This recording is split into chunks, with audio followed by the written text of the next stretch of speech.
So what Donald Trump was required to do in that moment, what would have been required of any American leader, was to say, we did our best and we came up short. He went the opposite way. He seized on the anger he had already stoked among his most loyal supporters, and as they approached the line, he didn't wave them off, he urged them on. Today, the committee will explain how, as a part of his last-ditch effort to overturn the election and block the transfer of power, Donald Trump summoned a mob to Washington, D.C., and ultimately spurred that mob to wage a violent attack on our democracy. Our colleagues, Ms. Murphy of Florida and Mr. Raskin of Maryland, will lay out this story. First, I'm pleased to recognize our distinguished Vice Chair, Ms. Cheney of Wyoming, for any opening comments she'd care to offer. Thank you very much, Mr. Chairman. Our committee did not conduct a hearing last week, but we did conduct an on-the-record interview of President Trump's former White House counsel, Pat Cipollone. If you have watched these hearings, you've heard us call for Mr. Cipollone to come forward to testify. He did, and Mr. Cipollone's testimony met our expectations. We will save for our next hearing President Trump's behavior during the violence of January 6th. Today's hearing will take us from December 14th, 2020, when the Electoral College met and certified the results of the 2020 presidential election, up through the morning of January 6th. You will see certain segments of Pat Cipollone's testimony today. We will also see today how President Trump summoned a mob to Washington and how the president's stolen election lies provoked that mob to attack the Capitol. And we will hear from a man who was induced by President Trump's lies to come to Washington and join the mob, and how that decision has changed his life. Today's hearing is our 7th. We have covered significant ground over the past several weeks, and we have also seen a change in how witnesses and lawyers in the Trump orbit approach this committee. Initially, their strategy in some cases appeared to be to deny and delay. Today, there appears to be a general recognition that the committee has established key facts, including that virtually everyone close to President Trump, his Justice Department officials, his White House advisors, his White House counsel, his campaign, all told him the 2020 election was not stolen. This appears to have changed the strategy for defending Donald Trump. Now the argument seems to be that President Trump was manipulated by others outside the administration, that he was persuaded to ignore his closest advisors, and that he was incapable of telling right from wrong. This new strategy is to try to blame only John Eastman or Sidney Powell or Congressman Scott Perry or others, and not President Trump. In this version, the president was, quote, poorly served by these outside advisors. The strategy is to blame people his advisors called, quote, the crazies for what Donald Trump did. This, of course, is nonsense. President Trump is a 76-year-old man. He is not an impressionable child. Just like everyone else in our country, he is responsible for his own actions and his own choices. As our investigation has shown, Donald Trump had access to more detailed and specific information showing that the election was not actually stolen than almost any other American. And he was told this over and over again. No rational or sane man in his position could disregard that information and reach the opposite conclusion. And Donald Trump cannot escape responsibility by being willfully blind. Nor can any argument of any kind excuse President Trump's behavior during the violent attack on January 6th. As you watch our hearing today, I would urge you to keep your eye on two specific points. First, you will see evidence that Trump's legal team, led by Rudy Giuliani, knew that they lacked actual evidence of widespread fraud sufficient to prove that the election was actually stolen. They knew it. but they went ahead with January 6th anyway. And second, consider how millions of Americans were persuaded to believe what Donald Trump's closest advisors in his administration did not. These Americans did not have access to the truth like Donald Trump did. They put their faith and their trust in Donald Trump. They wanted to believe in him. They wanted to fight for their country, and he deceived them. For millions of Americans, that may be painful to accept, but it is true. Thank you, Mr. Chairman. I yield back. Without objection, the chair recognizes the gentlewoman from Florida, Ms. Murphy, and the gentleman from Maryland, Mr. Raskin, for opening statements. Thank you, Mr. Chairman. We know beyond a shadow of a doubt that then President Donald Trump lost in a free and fair election. And yet, President Trump insisted that his loss was due to fraud in the election process, rather than to the democratic will of the voters. The president continued to make this claim despite being told again and again by the courts, by the Justice Department, by his campaign officials, and by some of his closest advisors that the evidence did not support this assertion. This was the big lie, and millions of Americans were deceived by it. Too many of our fellow citizens still believe it to this day. It's corrosive to our country and damaging to our democracy. As our committee has shown in prior hearings, following the election, President Trump relentlessly pursued multiple interlocking lines of effort, all with a single goal: to remain in power despite having lost. The lines of effort were aimed at his loyal Vice President, Mike Pence, at state election and elected officials, and at the U.S. Department of Justice. The president pressured the vice president to obstruct the process to certify the election result. He demanded that state officials find him enough votes to overturn the election outcome in that state, and he pressed the Department of Justice to find widespread evidence of fraud. When justice officials told the president that such evidence did not exist, the president urged them to simply declare that the election was corrupt. On December 14th, the Electoral College met to officially confirm that Joe Biden would be the next president. The evidence shows that once this occurred, President Trump and those who were willing to aid and abet him turned their attention to the joint session of Congress scheduled for January 6th, at which the vice president would preside. In their warped view, this ceremonial event was the next, and perhaps the last, inflection point that could be used to reverse the outcome of the election before Mr. Biden's inauguration. As President Trump put it, the vice president and enough members of Congress simply needed to summon the courage to act. To help them find that courage, the president called for backup. Early in the morning of December 19th, the president sent out a tweet urging his followers to travel to Washington, D.C. for January 6th. "Be there, we'll be wild," the president wrote. As my colleague, Mr. Raskin, will describe in detail, this tweet served as a call to action, and in some cases, as a call to arms for many of President Trump's most loyal supporters. It's clear the president intended the assembled crowd on the January 6th to serve his goal. And as you've already seen, and as you will see again today, some of those who were coming had specific plans. The president's goal was to stay in power for a second term despite losing the election. The assembled crowd was one of the tools to achieve that goal. And in today's hearing, we will focus on events that took place in the final weeks leading up to January 6th, starting in mid-December. And we'll add color and context to evidence you've already heard about, and we'll also provide additional new evidence. For example, you'll hear about meetings in which the president entertained extreme measures designed to help him stay in power, like the seizure of voting machines. We will show some of the coordination that occurred between the White House and members of Congress as it relates to January 6th. And some of these members of Congress would later seek pardons. We will also examine some of the planning for the January 6th protests, placing special emphasis on one rally planner's concerns about the potential violence.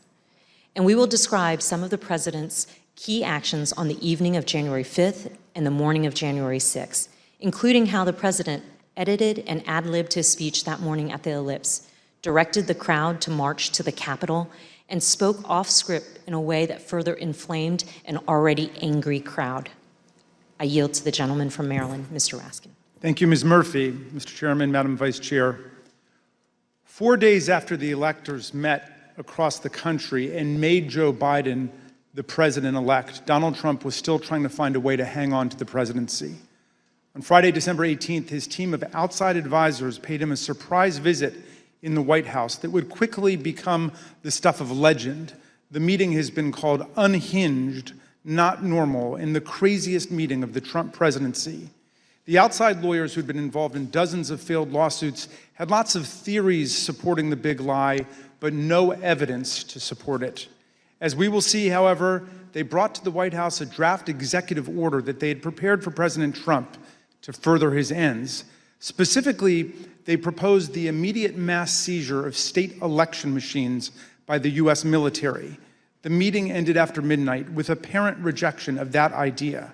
In the wee hours of December 19th, dissatisfied with his options, Donald Trump decided to call for a large and wild crowd on Wednesday, January 6th, the day when Congress would meet to certify the electoral votes.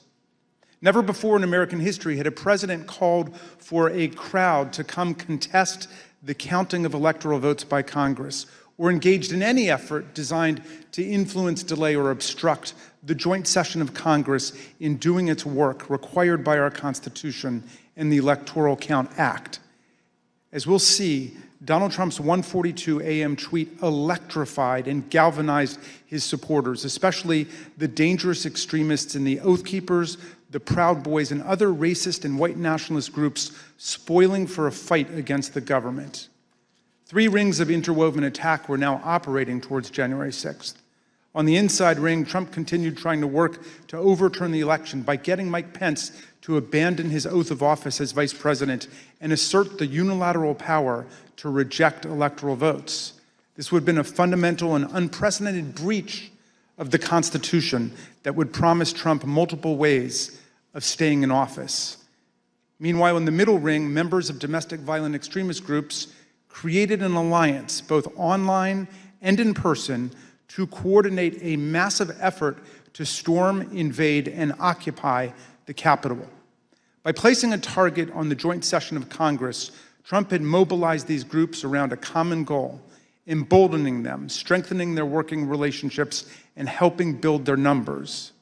Finally, in the outer ring, on January 6th, there assembled a large and angry crowd, the political force that Trump considered both the touchstone and the measure of his political power.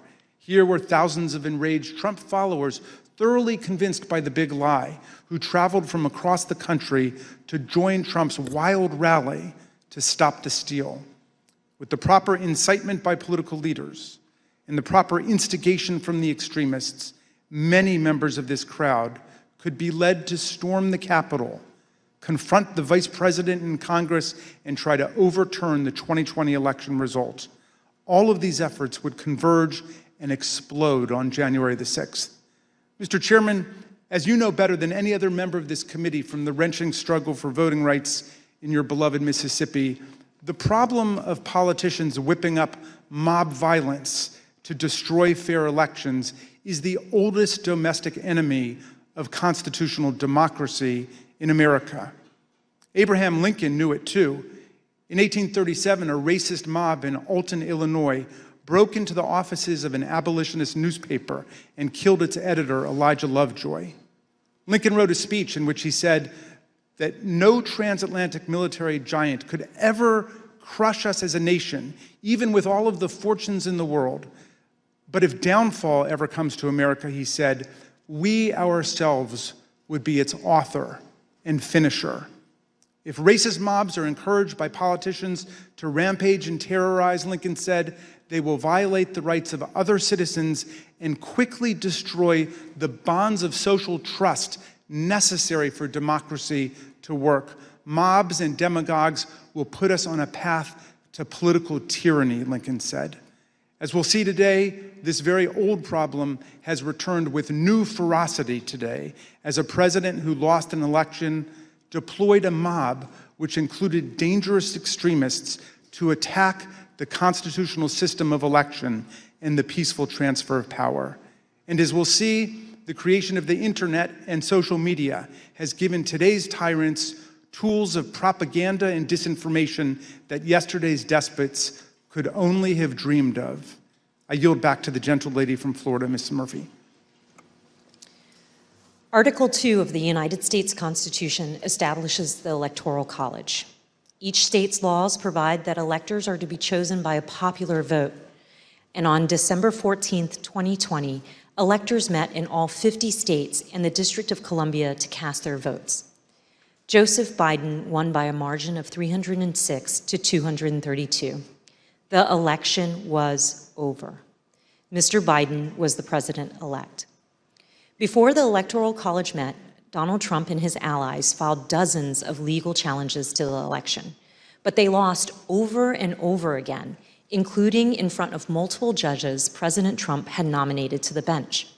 In many of these cases, the judges were highly critical of the arguments put forward, explaining that no genuine evidence of widespread fraud had been presented. For example, a federal judge in Pennsylvania said, "This court has been presented with strained legal arguments without merit and speculative accusations unsupported by evidence. In the United States of America, this cannot justify the disenfranchisement of a single voter, let alone all the voters of its sixth most populated state."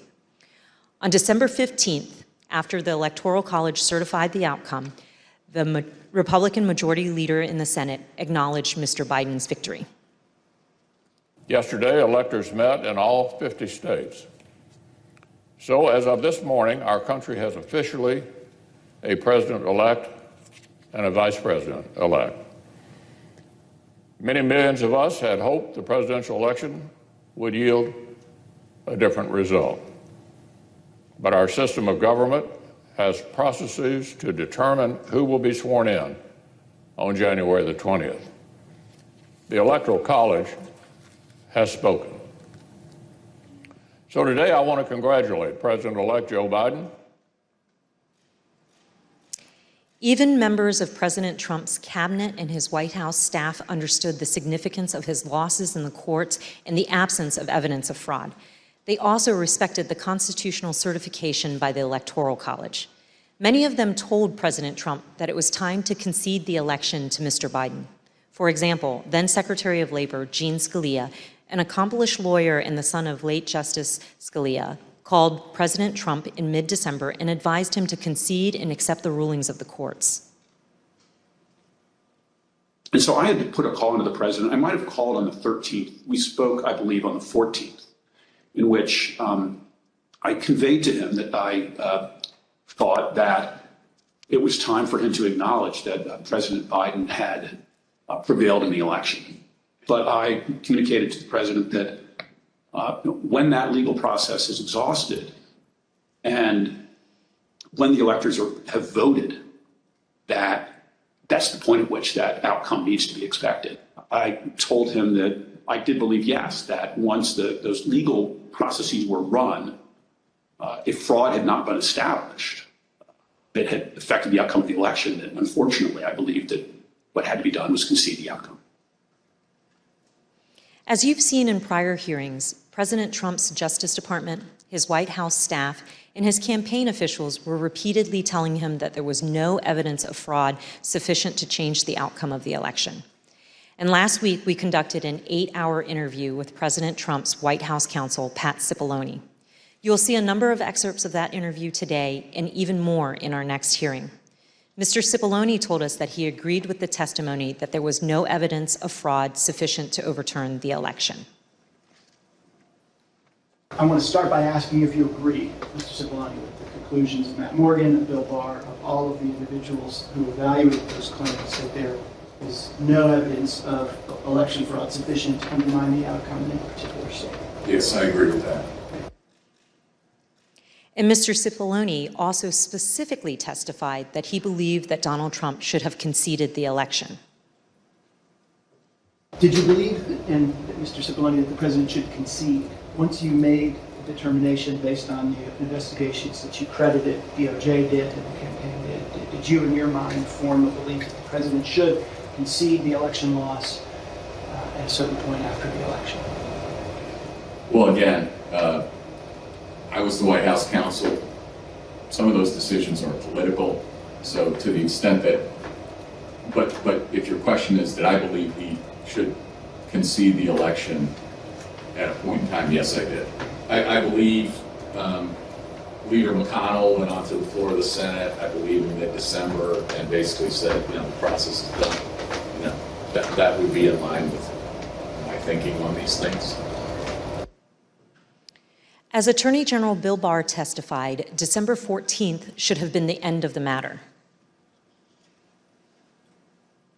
December 14th was the day that the states certified their votes and sent them to Congress. And in my view, that was the end of the matter. I didn't see, I thought that this would lead inexorably to a new administration. Mr. Cipollone also testified that the president's chief of staff, Mark Meadows, said he shared this view. Yeah. As early as that November 23rd meeting, we understand that there was discussion about the president possibly conceding the election. And specifically, we understand that Mark Meadows assured both you and Attorney General Barr that the president would eventually agree to a graceful exit. Do you remember Mr. Meadows making any such representation? Are you saying as part of that meeting or separately? Again, without getting into that meeting, I would say that is a statement and a sentiment that I heard from Mark Meadows. I see. And again, do you know if it was on November 23rd or some point? Again, it was probably, around that time, and it was probably subsequent to that time. It wasn't a one-time statement. Mr. Meadows has refused to testify, and the committee is in litigation with him. But many other White House officials shared the view that once the litigation ended and the Electoral College met, the election was over. And here's President Trump's former press secretary. I wanted to clarify, Ms. McEnany, so back to my previous question, it was your view then, or was it your view that the efforts to overturn the election should have stopped once the litigation was complete? In my view, upon the conclusion of litigation was when I began to plan for life after the administration. And this is what Ivanka Trump told us. December 14th was the day on which the Electoral College met, when these electors around the country met and cast the electoral votes consistent with the popular vote in each state. And it was obviously a public proceeding or a series of proceedings that President Biden had obtained the requisite number of electors. Was that an important day for you? Did that affect sort of your planning or your realization as to whether or not there was going to be an end of this administration? I think so. I think it was my sentiment probably prior as well. Judd Deere was a White House deputy press secretary. This was his testimony about what he told President Trump. I told him that my personal viewpoint was that the Electoral College had met, which is the system that our country is set under to elect a president and vice president.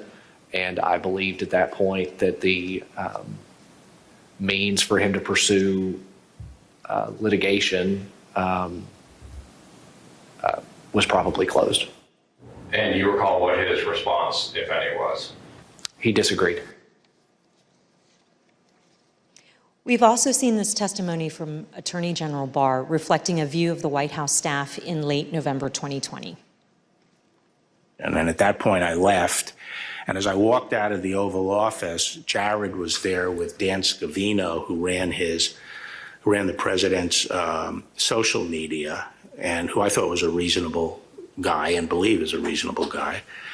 And I said, how long is he going to carry on with this stolen election stuff? Where's this going to go? And by that time, Meadows had caught up with me and leaving the office, and caught up to me and said that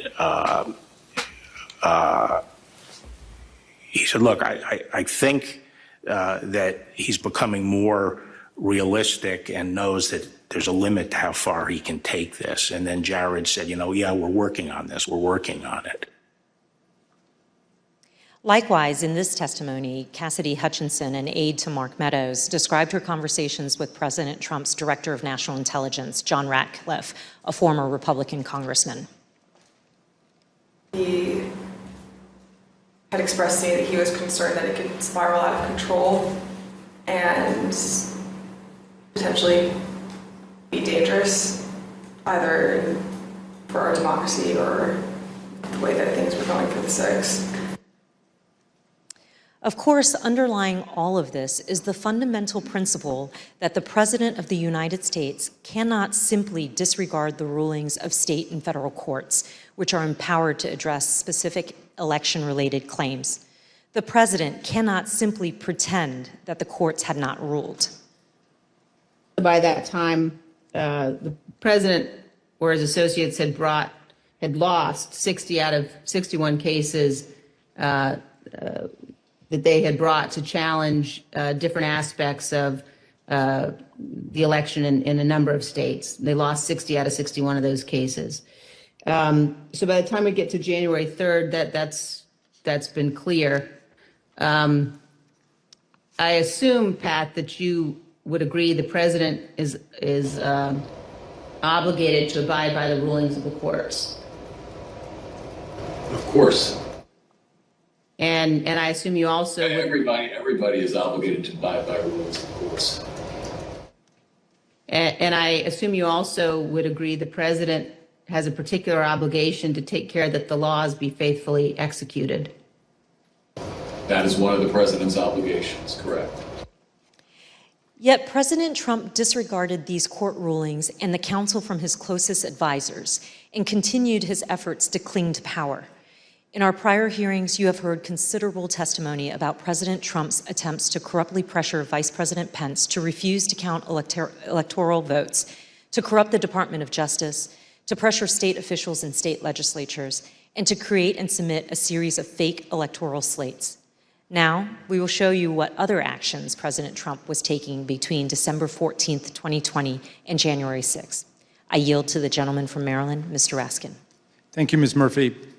Throughout our hearings, you've heard how President Trump made baseless claims that voting machines were being manipulated by foreign powers in the 2020 election.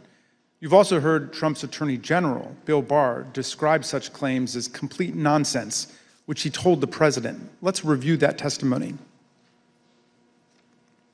I saw absolutely zero basis for the allegations, but they were made in such a sensational way that they obviously were influencing a lot of people, members of the public, that there was this systemic corruption in the system and that their votes didn't count and that these machines controlled by somebody else were actually determining it, which was complete nonsense. And it was being laid out there. And I told them that it was crazy stuff and they were wasting their time on that. And it was doing a grave disservice to the country. We've learned that President Trump's White House counsel agreed with the Department of Justice about this. Attorney General Barr made a public announcement on December 1st, less than a month after the election, that he had seen no suspended fraud sufficient. Fair to say that by December 1st, you had reached the same conclusion? It's fair to say that I agree with Attorney General Barr's conclusion on December 1st. Yes, I did, and I supported that conclusion. However, the strong rejection of the Attorney General and the White House counsel of these claims did not stop the president from trying to press them in public. But that's not all he did. Indeed, as you'll see in this clip, the president asked Attorney General Bill Barr to have the Department of Justice seize voting machines in the states. My recollection is the president said something like, well, we could get to the bottom, some people say we could get to the bottom of this if the department seized the machines. It was a typical way of raising a point. And I said, absolutely not. There's no probable cause, and we're not going to seize any machines. And that was that. Yeah. But this wasn't the end of the matter. On the evening of December 18th, 2020, Sidney Powell, General Michael Flynn, and others entered the White House for an unplanned meeting with the president, the meeting that would last multiple hours and become hot-blooded and contentious.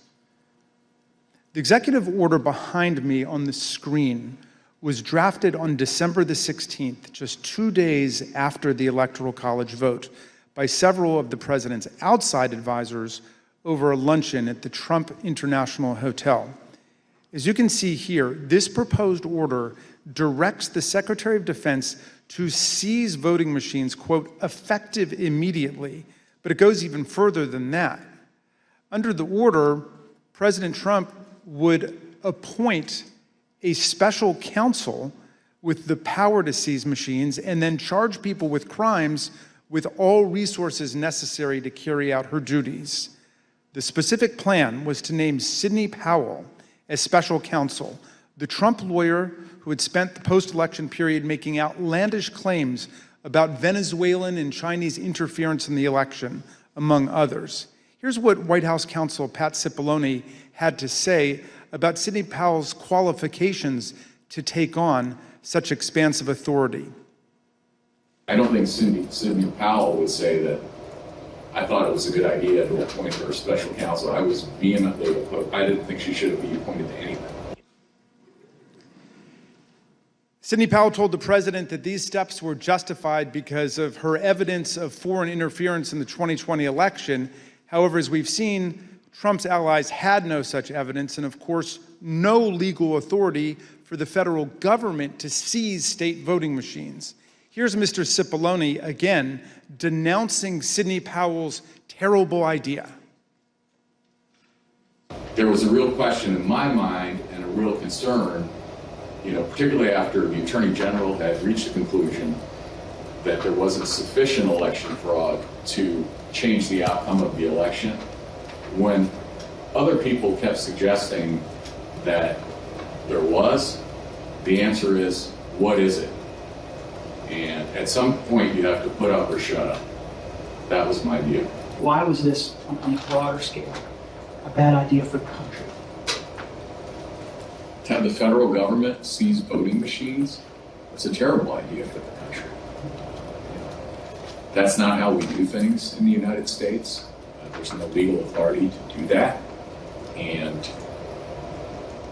there is a way to contest elections, that happens all the time.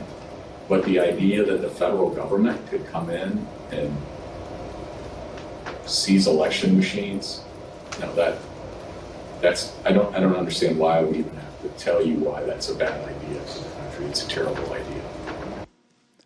For all of its absurdity, the December 18th meeting was critically important because President Trump got to watch up close for several hours as his White House counsel and other White House lawyers destroyed the baseless factual claims and ridiculous legal arguments being offered by Sidney Powell, Mike Flynn, and others.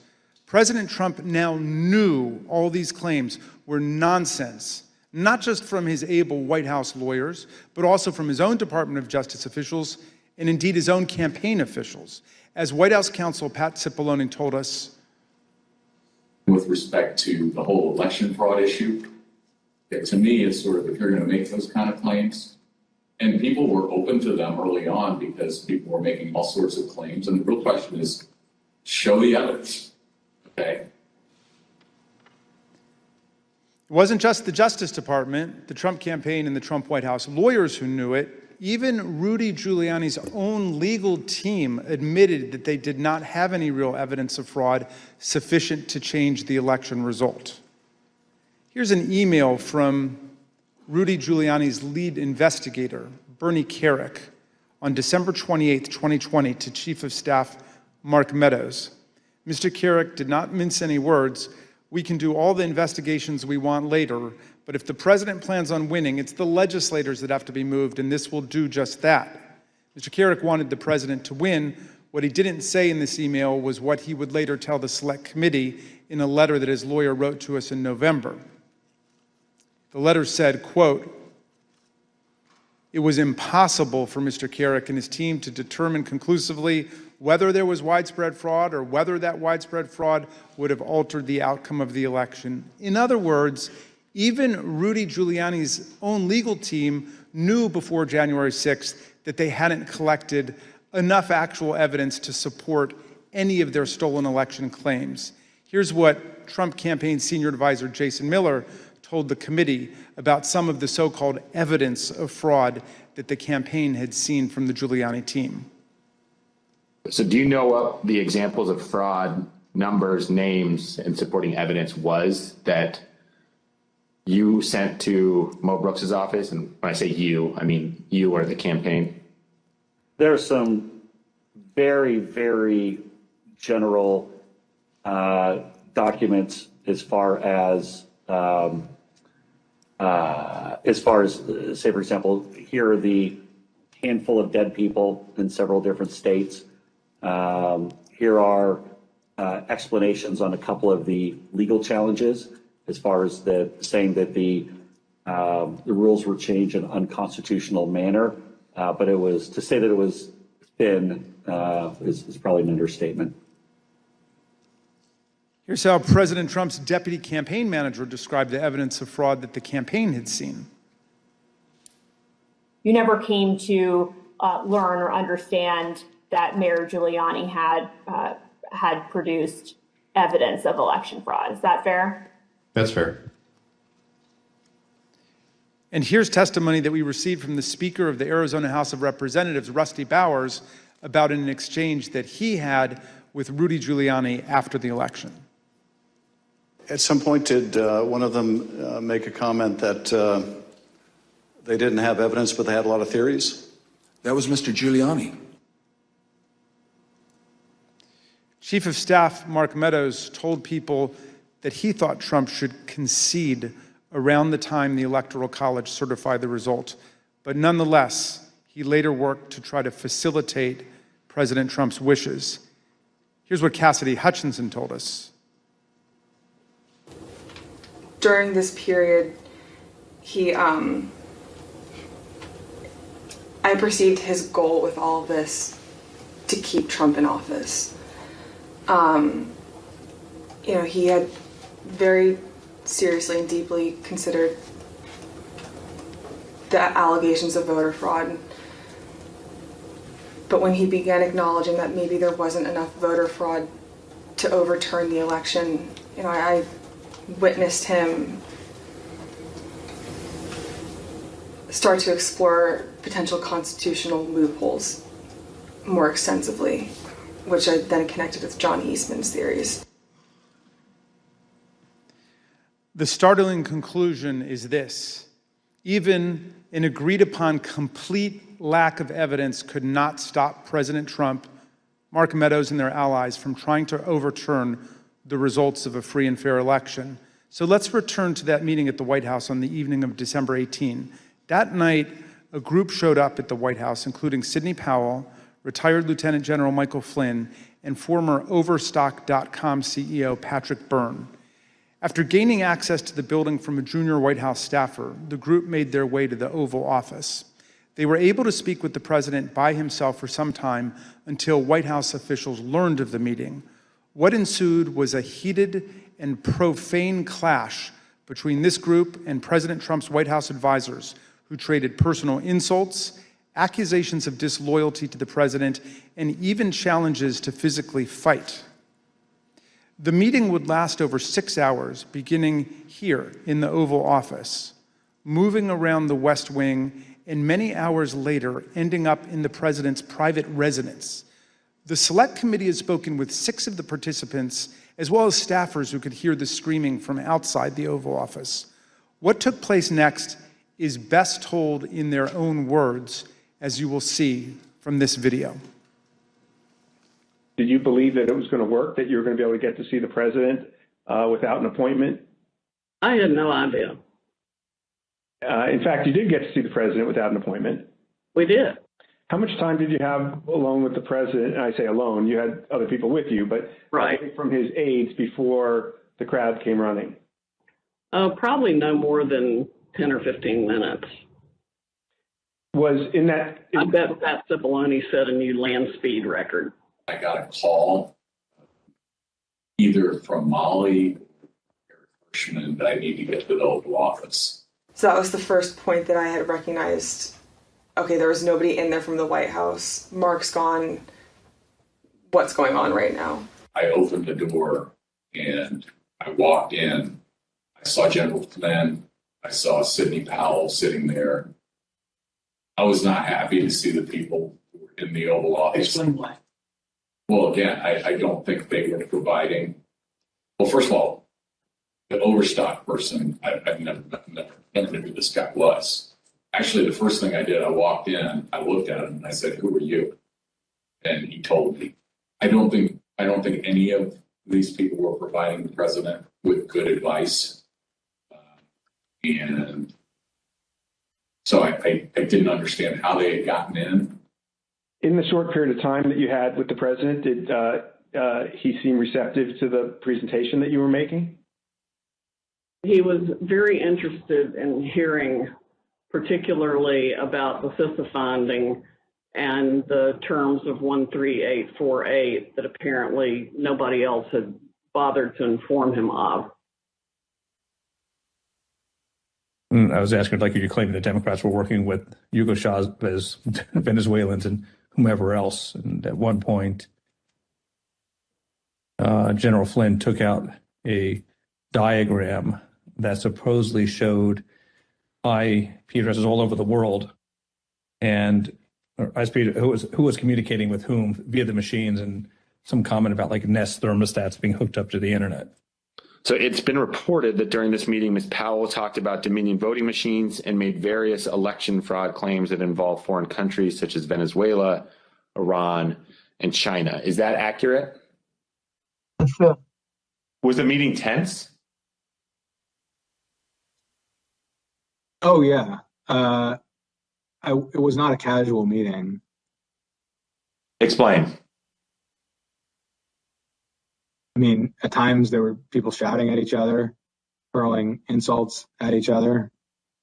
It wasn't just sort of people sitting around on a couch, like chit-chatting. Do you recall whether he raised to Ms. Powell the fact that she and the campaign had lost all of the 60 cases that they had brought in litigation? Yes, he raised that. And what was the response? I don't remember what she said. I don't think it was a good response. Cipollone and Hirschman and whoever the other guy was showed nothing but contempt and disdain of the president. Yeah, I remember the three of them were really sort of forcefully attacking me verbally. Derek, and we were pushing back, and we were asking one simple question as a general matter. Where is the evidence? So, what response did you get when you asked Ms. Powell and her colleagues, where's the evidence? A variety of responses based on my current recollection, including, can't believe you would say something like, things like this, like, what do you mean, where's the evidence? You should know, and things like that, or, a disregard, I would say, a general disregard for the importance of actually backing up what you say with facts. And, then there was discussion of, well, we don't have it now, but we will have it or whatever. I mean, if it had been me sitting in his chair, I would have fired all of them that night and had them escorted out of the building. But Derek and I both challenged what she was saying. And she says, well, the judges are corrupt. And I was like, everyone? Every single case that you've done in the country you guys lost, every one of them is corrupt, even the ones we appointed? And I'm being nice. I was much more harsh to her. So one of the other things that's been reported that was said during this meeting was that President Trump told White House lawyers, Mr. Hirschman and Mr. Cipollone, that they weren't offering him any solutions, but Ms. Powell and others were. So why not try what Ms. Powell and others were proposing? Do you remember anything along those lines being said by President Trump? I do. That sounds right. I think that it got to the point where the screaming was completely out there. I mean, you get people walk in, it was late at night, it had been a long day, and what they were proposing, I thought was nuts. I'm gonna categorically describe it as, you guys are not tough enough. Or maybe I put it another way, you're a bunch of pussies. Excuse the expression, but I'm almost certain the word was used. Flynn screamed at me that I was a quitter and everything, kept on standing up and turning around and screaming at me. And at a certain point, I had it with him. So I yelled back. I had to come over or sit your effing ass back down. The president and the White House team went upstairs to the residence, but to the public part of the residence, you know, the big parlor where you can have meetings in the conference room. Oval? They call that the yellow oval? Yes, exactly, the yellow Oval Office. I always called it the upper. And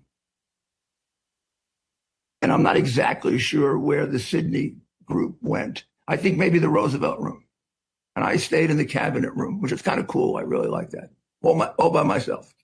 At the end of the day, we landed where we started the meeting, at least from a structural standpoint, which was Sidney Powell was fighting, Mike Flynn was fighting. They were looking for avenues that would result in President Trump remaining President Trump for a second term. The meeting finally ended after midnight. Here are text messages sent by Cassidy Hutchinson during and after the meeting. As you can see, Ms. Hutchinson reported that the meeting in the West Wing was unhinged. The meeting finally broke up after midnight.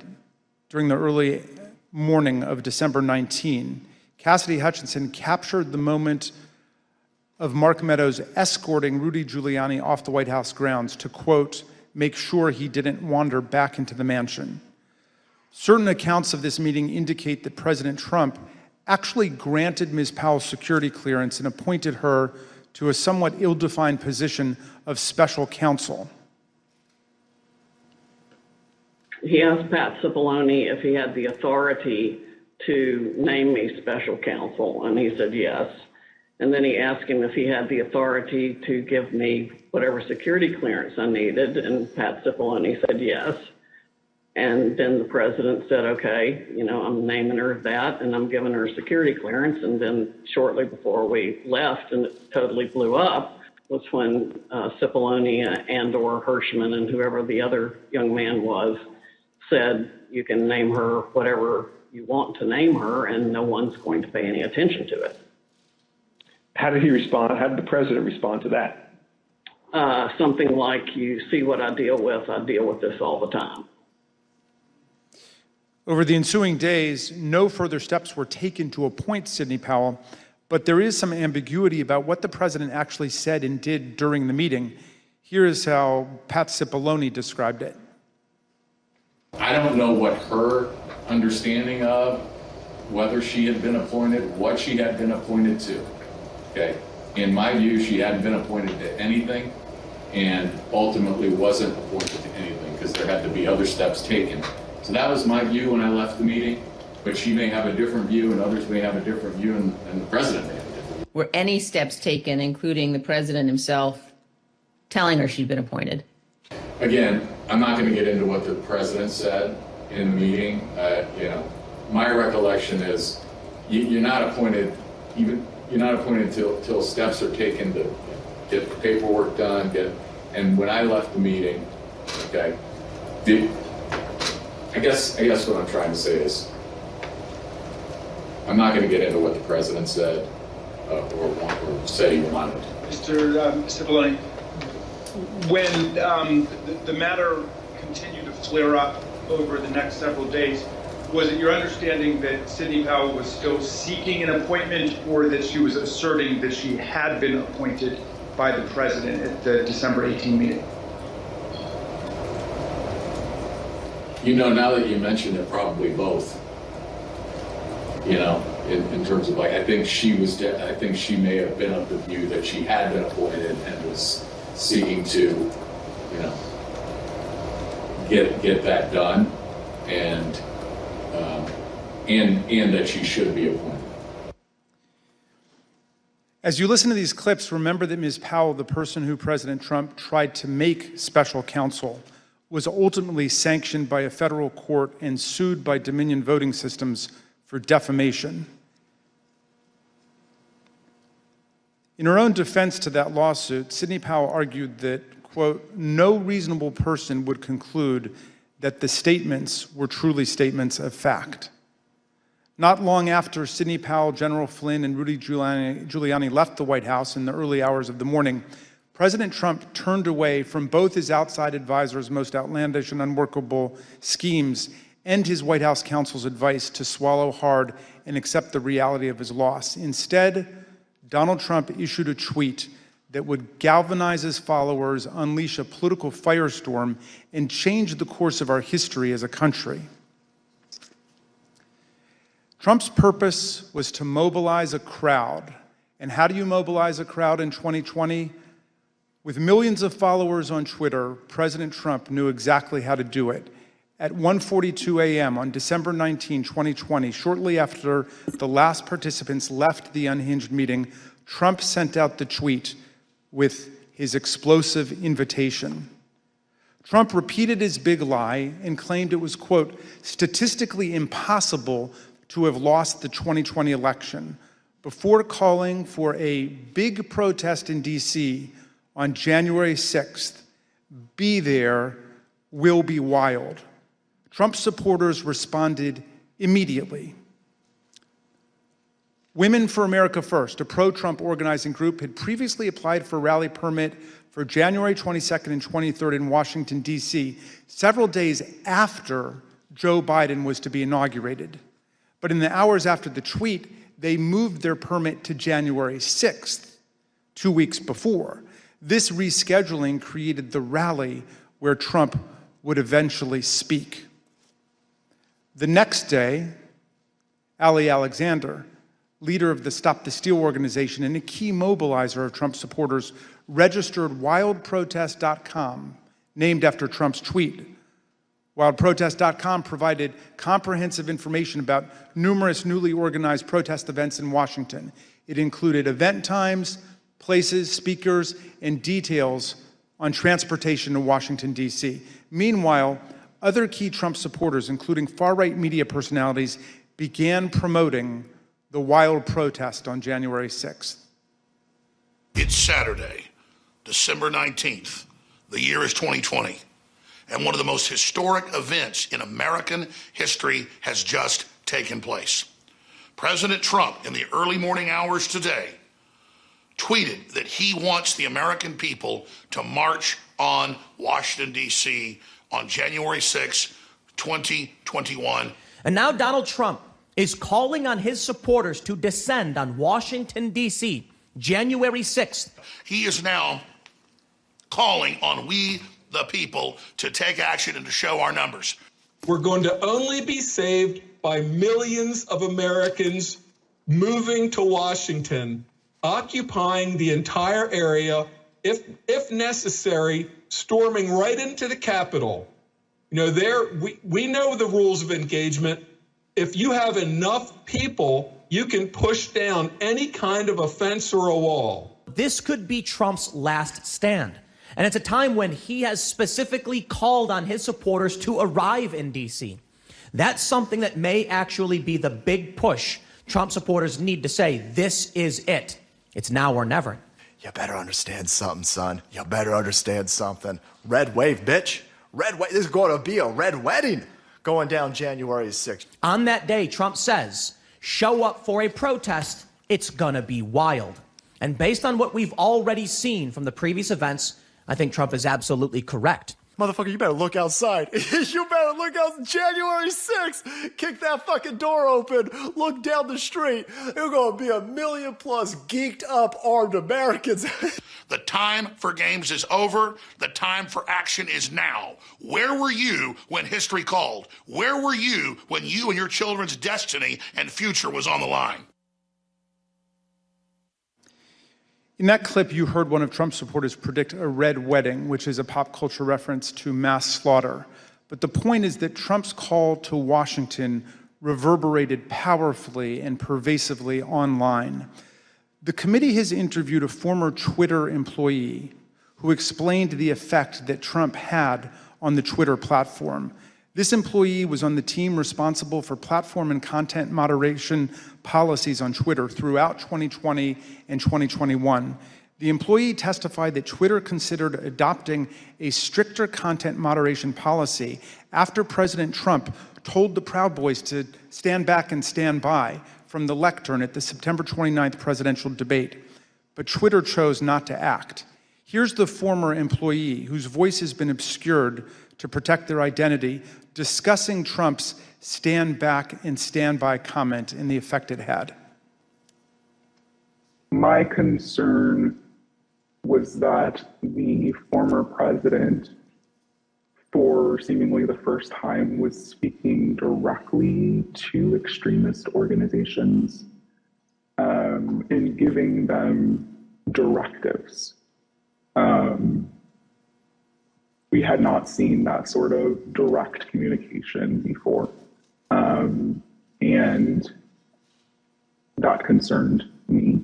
So just to clarify further, you were worried, and others on Twitter were worried, that the president might use your platform to speak directly to folks who might be incited to violence? Yes. I believe that Twitter relished in the knowledge that they were also the favorite and most used service of the former president, and enjoyed having that sort of power within the social media ecosystem. If President Trump were anyone else, would it have taken until January 8th, 2021 for him to be suspended? Absolutely not. If the former President Donald Trump were any other user on Twitter, he would have been permanently suspended a very long time ago. Despite these grave concerns, Trump remained on the platform completely unchecked. Then came the December 19 tweet and everything it inspired. Indeed, it felt as if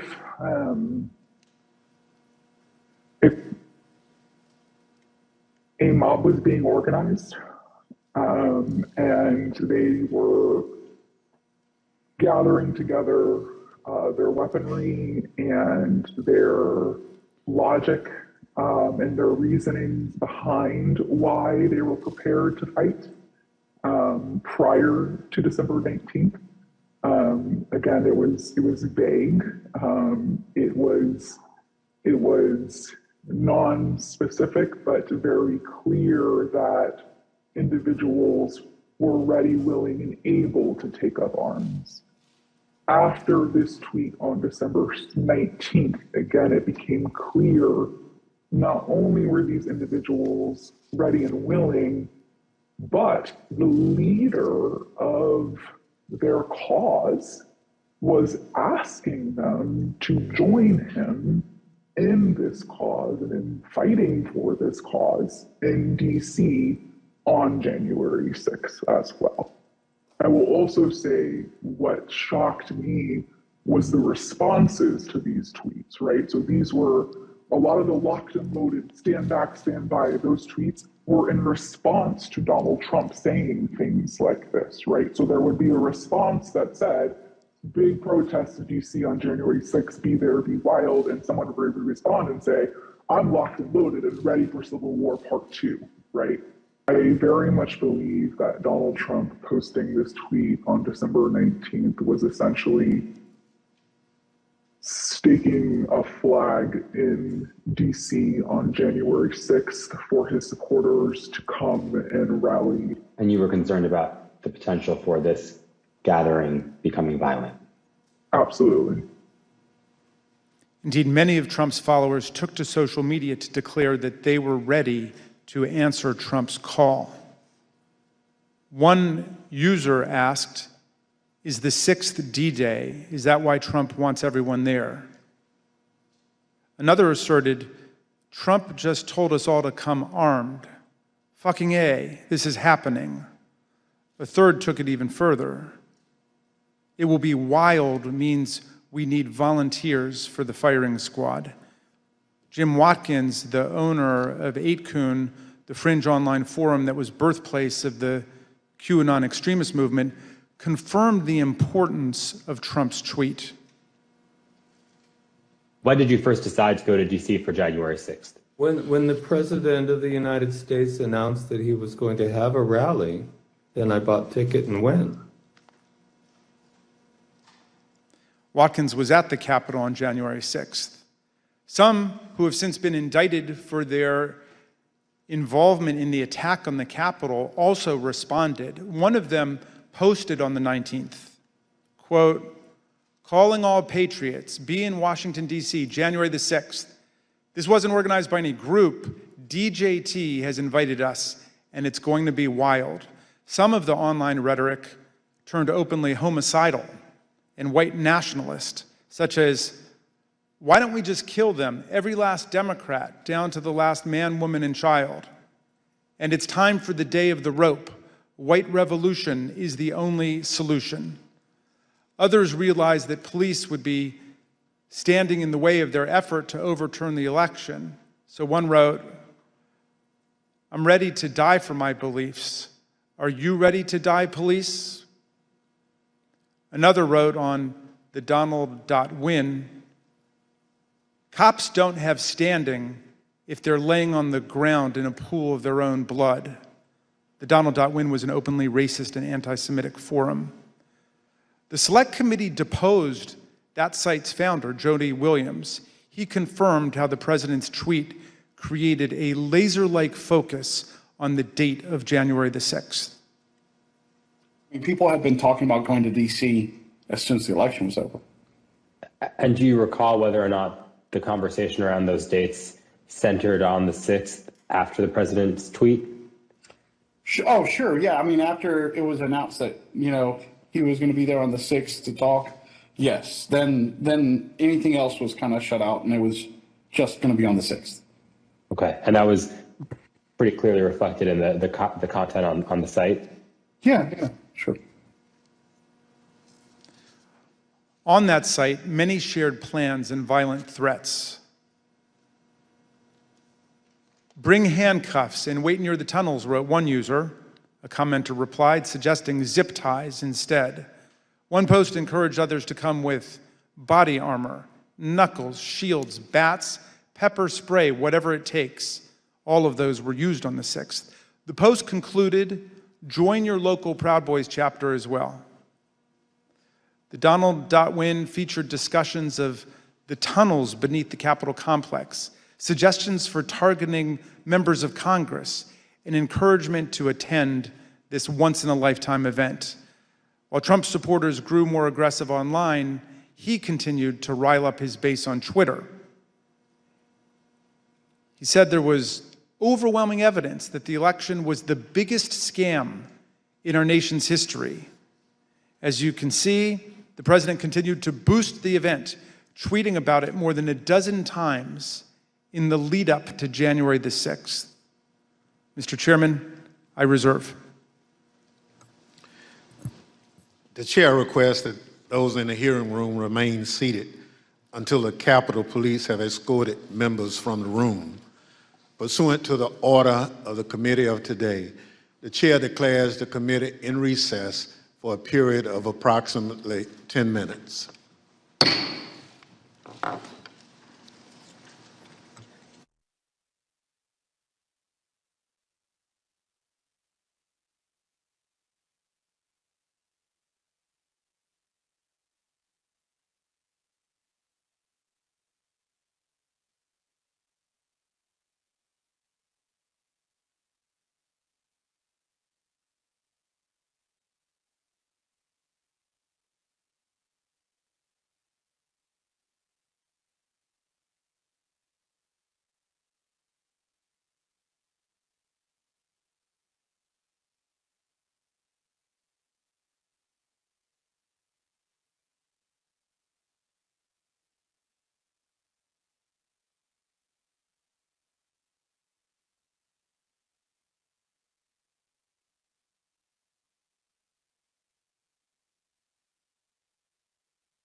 pandemic and trying to make sure our student athletes could participate in their chosen sports in a safe and healthy manner. So we were fortunate. We were able to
committee will be in order.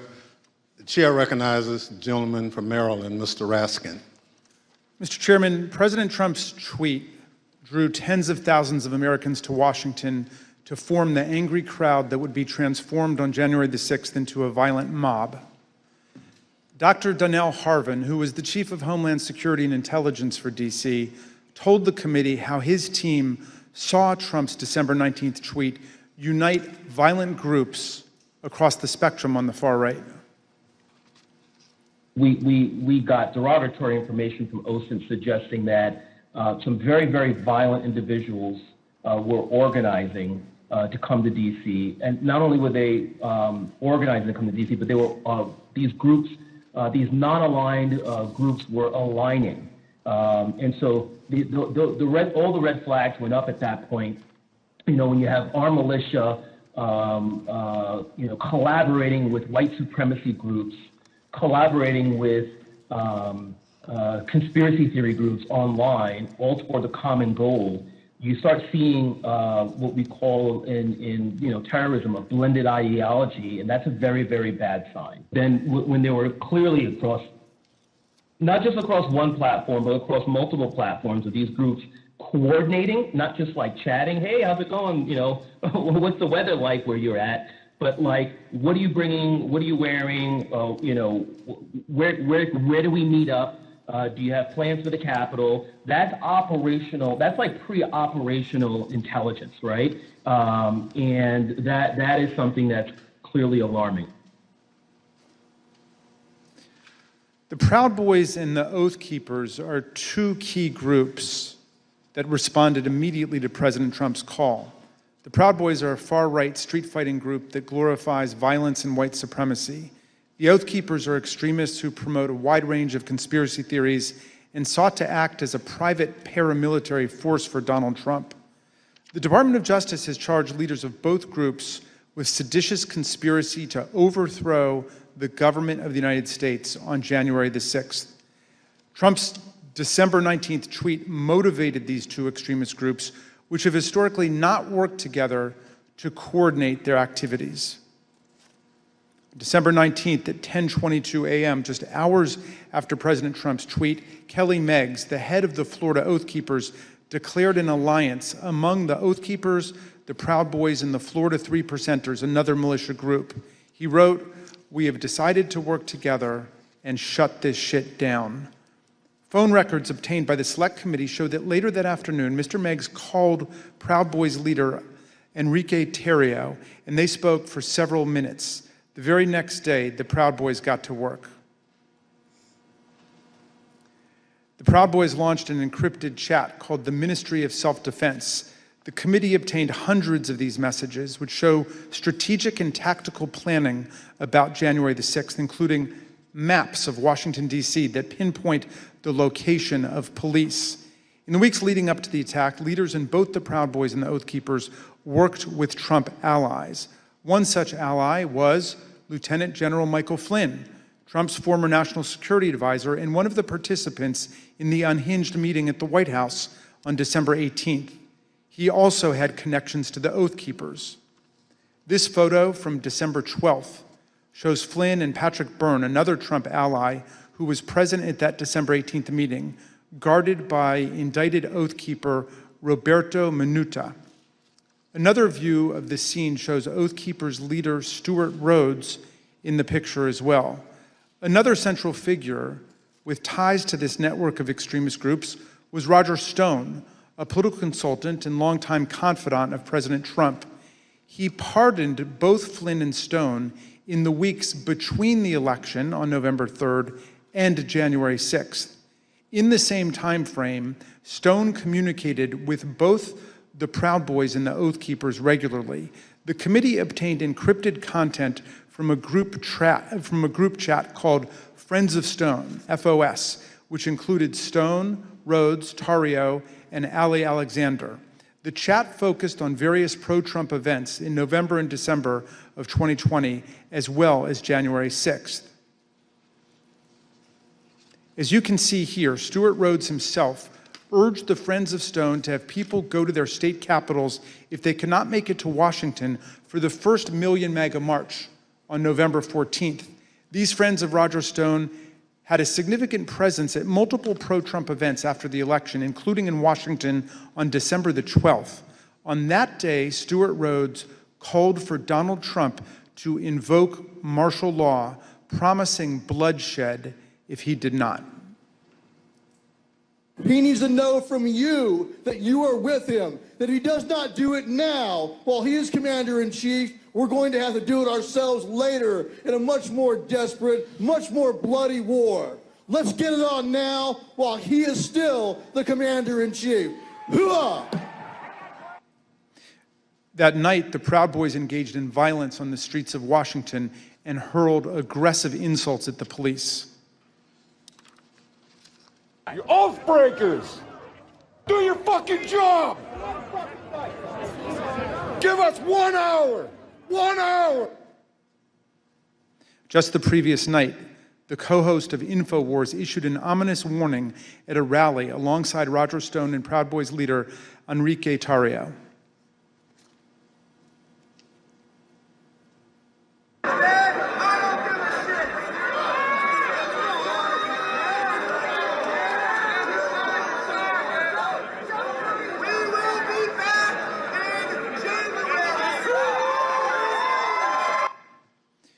Encrypted chats obtained by the Select Committee showed that Kelly Meggs, the indicted leader of the Florida Oath Keepers, spoke directly with Roger Stone about security on January 5th and 6th.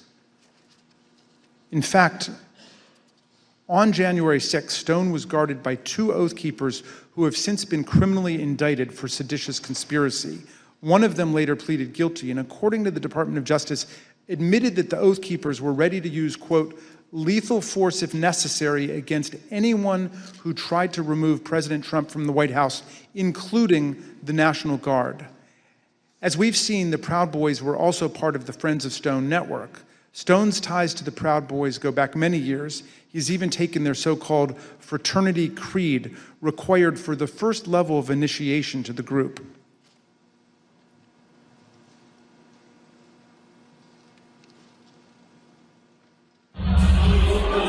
Hi, I'm Roger Stone. I'm a Western chauvinist, and I refuse to apologize for creating the modern world. Thank you, Roger.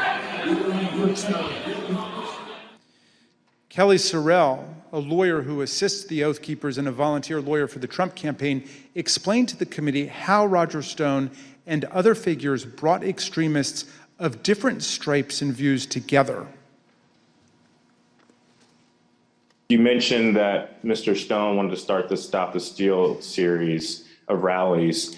Who did you consider the leader of these rallies? It sounds like, from what you just said, it was Mr. Stone, Mr. Jones, and Mr. Ali Alexander. Is that correct?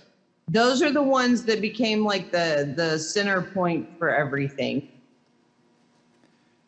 We'll learn more from Ms. Murphy about these individuals and their involvement in the days leading up to the violent attack on January 6th.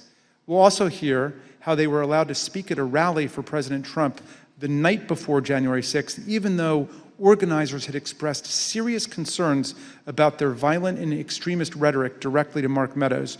And you'll hear testimony from White House aides who were with the president as he watched the crowd from the Oval Office and will testify about how excited he was for the following day.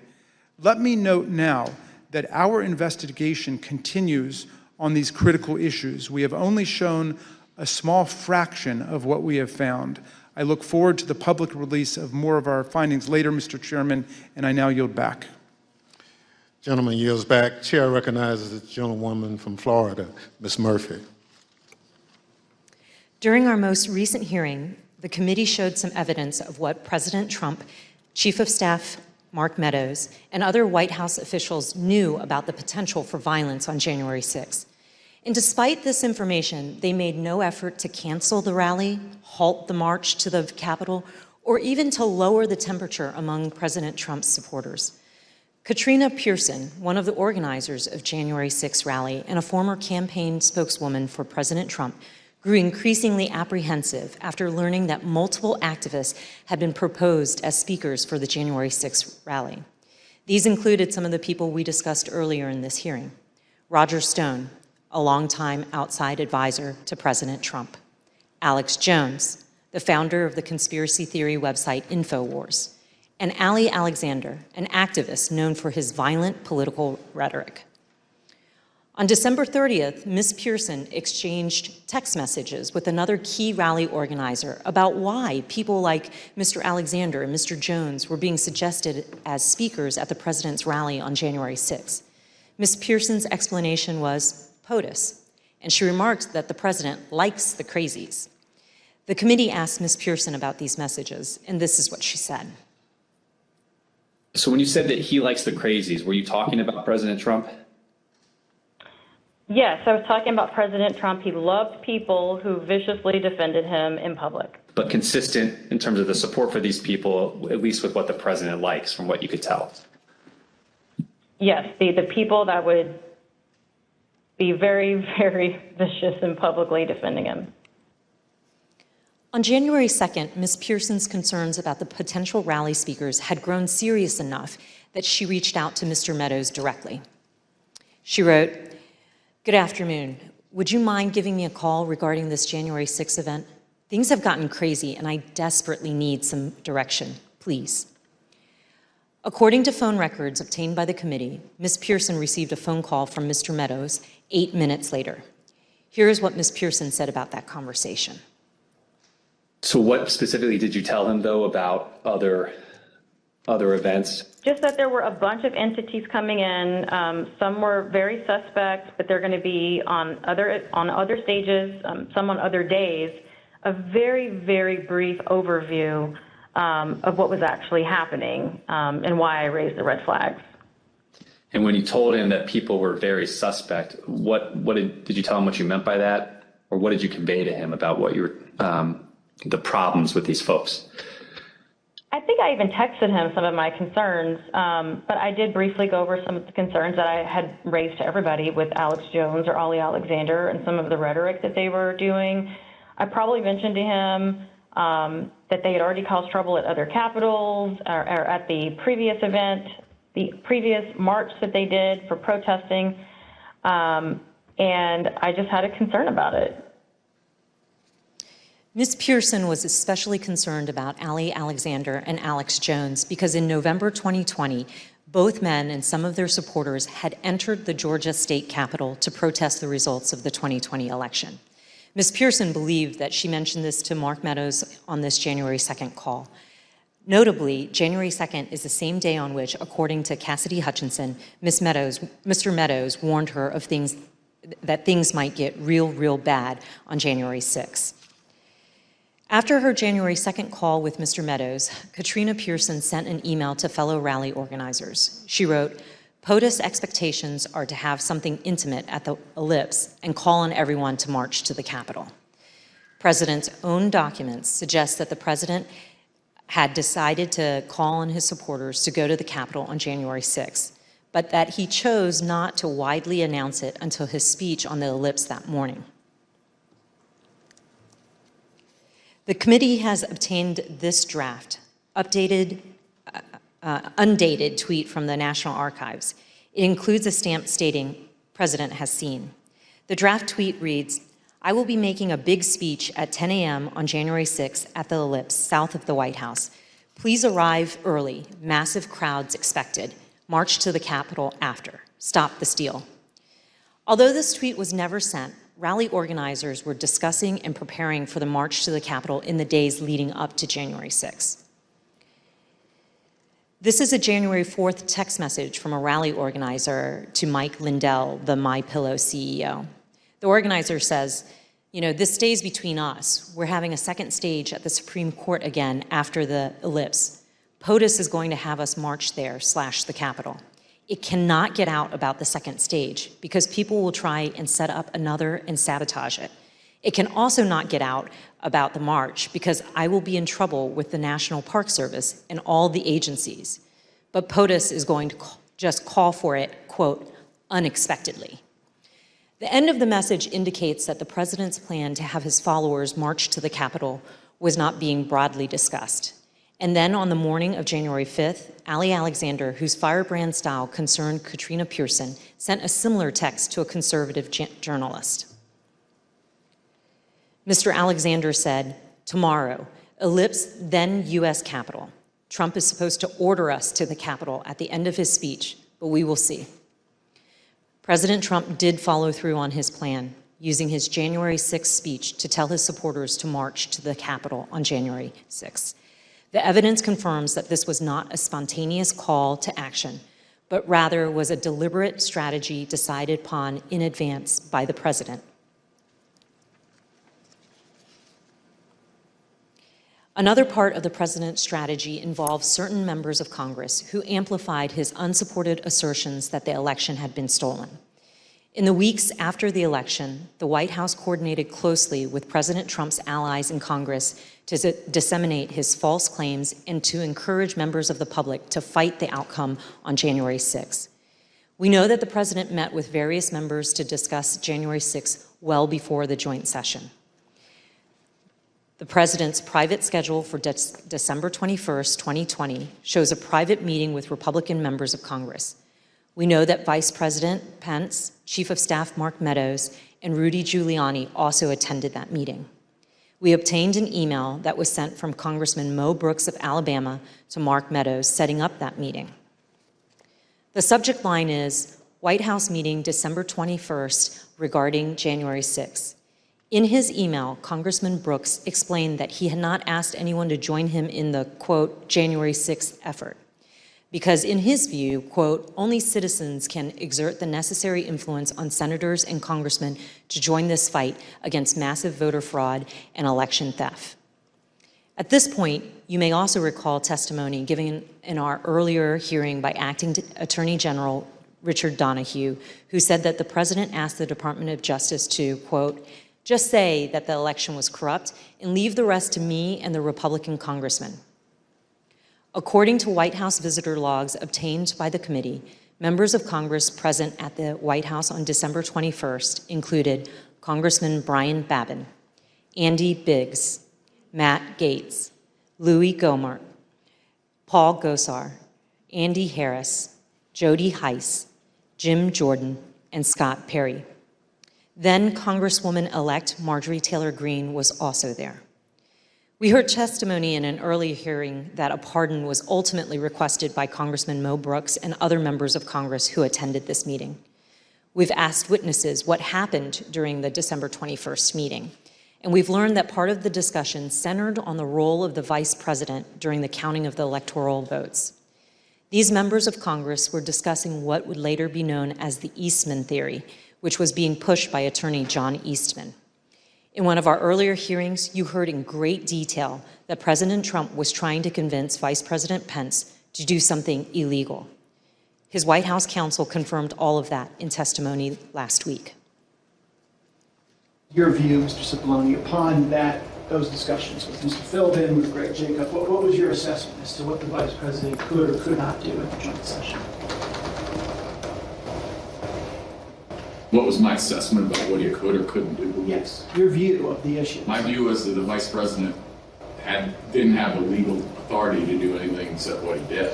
They've both told us, Mr. Philbin and Mr. Jacob, that they looked very closely at the Eastman memos, the Eastman theory, and thought that it had no basis, that it was not a strategy that the president should pursue. It sounds like that's consistent with your impression as well. My impression would have been informed certainly by them. Campaign senior advisor Jason Miller told us that Mr. Cipollone thought John Eastman's theories were nutty, something Mr. Cipollone wouldn't refute. We've received testimony from various people about this. One was Jason Miller, who was a campaign, said that what was communicated to me was that Pat Cipollone thought the idea was nutty, and at one point confronted Eastman basically with the same sentiment.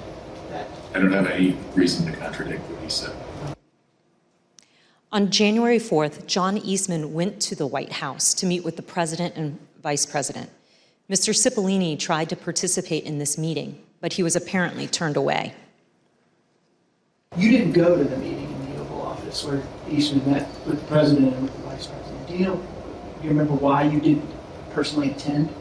I did walk to that meeting, and I did go into the Oval Office with the idea of attending that meeting, and then I ultimately did not attend that meeting. Why not? The reasons for that are privilege. Okay. Were you asked to not attend the meeting, or did you make a personal decision not to attend the meeting? Again, without getting into privilege. Recall that Greg Jacob, the vice president's counsel, stated that Mr. Eastman acknowledged he would lose 9-0 if his legal theory were challenged in the Supreme Court.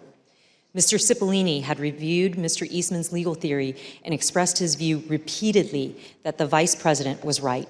He even offered to take the blame for the vice president's position. I thought that the vice president did not have the authority to do what was being suggested under a proper reading of the law. I conveyed that. Okay. I think I actually told somebody that, in the vice president's, just blame me. I'm not a politician. I don't, I just said, I'm a lawyer. This is my legal opinion. But let me tell you this. Can I say a word about the vice president? Please. I think the vice president did the right thing. I think he did the courageous thing. I have a great deal of respect for Vice President Pence. I worked with him very closely. I think he understood my opinion. I think he understood my opinion afterwards as well. I think he did a great service to this country. And I think I suggested to somebody that he should be given the Presidential Medal of Freedom for his actions.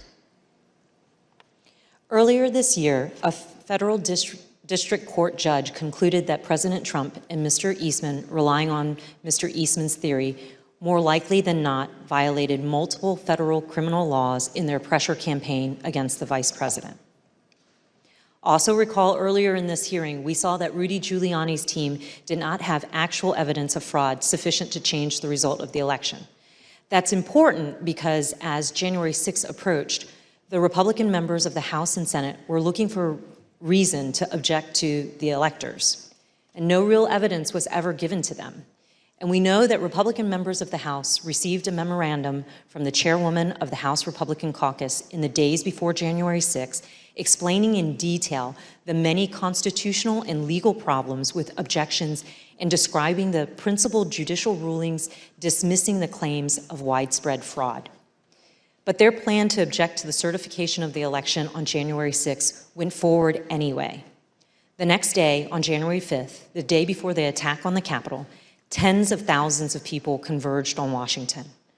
While certain close associates of President Trump privately expressed concerns about what would occur on January 6th, other members of the president's inner circle spoke with great anticipation about the events to come. The committee has learned from the White House phone logs that the president spoke to Steve Bannon, his close advisor, at least twice on January 5th. The first conversation they had lasted for 11 minutes. Listen to what Mr. Bannon said that day after the first call he had with the president. All hell is going to break loose tomorrow. It's all converging, and now we're on, as they say, the point of attack, right? The point of attack tomorrow. I'll tell you this. It's not going to happen like you think it's going to happen, okay? It's going to be quite extraordinarily different. And all I can say is strap in. From those same phone logs, we know that the president and Mr. Bannon spoke again on the phone that evening, this time for 6 minutes. That same day, on the eve of January 6th, supporters of President Trump gathered in Washington, D.C. at another rally. This rally was held at Freedom Plaza, which is located near the White House, and featured some of the speakers who Katrina Pearson and others deemed too extreme to share the stage with the president the next morning. And as this rally was underway, the president asked members of his staff to come to the Oval Office. Let's hear from the White House aides who were in the Oval Office that night. I was in the office, in the Oval Office, and he had asked me to open the door so that he could hear. I guess there was a concert or a rap or something going on. Did he say anything other than just open the door? He made a comment. I don't remember specifically what he said, but there's a lot of energy. When we walked in, the staff was kind of standing up and assembled along the wall. and the president was at the desk, and Dan Scavino was on the couch, and the president was dictating a tweet that he wanted Scavino to send out. Then the president started talking about the rally the next day.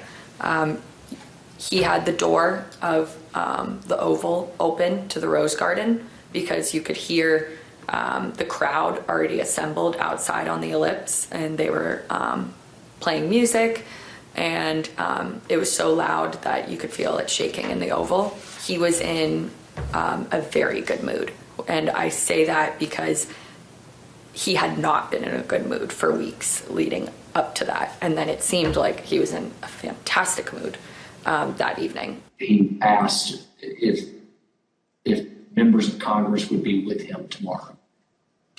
And what do you understand by meaning voting in his favor as opposed to physically with him or anything like that? Yeah, and I took that to mean not voting to certify the election.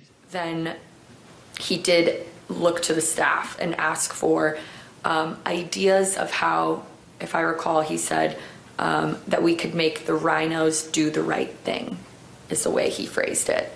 And no one spoke up initially because I think everyone was trying to process what that he meant by that.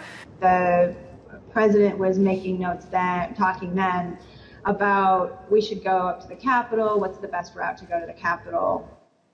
I said he should focus on policy accomplishments. I didn't mention. What was his response? He acknowledged that and said we've had a lot, something along those lines, and then he fairly quickly moved to how fired up the crowd was going to be. And what did he say about it? Just that they were fired up, they were angry, they feel like the election has been stolen, that the election was rigged. Did he give any indication of how he knew that the crowd was fired up or angry? He continued to reference being able to hear them outside. Through the open door of the Oval Office, the president could hear the sound of the crowd and the music at the rally at the Freedom Plaza. And these are some of the things that they were saying there at the plaza, just blocks from where the president sat that evening, excited for the next day. This is nothing less than an epic struggle for the future of this country between dark and light, between the godly and the godless, between good and evil. And we will win this fight, or America would step off into 1,000 years of darkness. Tomorrow, trust me, the American people that are standing on the soil that we are standing on tonight, and they're going to be standing on this soil tomorrow, this is soil that we have fought for, and we will fight for in the future. The members of Congress, the members of the House of Representatives, the members of the United States Senate, those of you who are feeling weak tonight, those of you that don't have the moral fiber in your body, get some tonight, because tomorrow we the people are going to be here, and we want you to know that we will not stand for a lie. We will not stand for a lie. I want them to know that 1776 is always an option.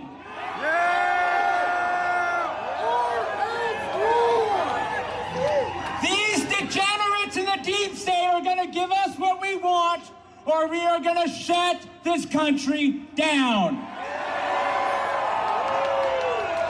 It's 1776! 1776! 1776! 1776! At 5:05 p.m., as the Freedom Plaza rally was underway just blocks away, President Trump tweeted, "Washington is being inundated with people who don't want to see an election victory stolen by emboldened radical left Democrats. Our country has had enough. They won't take it anymore. To the crowds gathering in D.C., he added, "We hear you and love you from the Oval Office."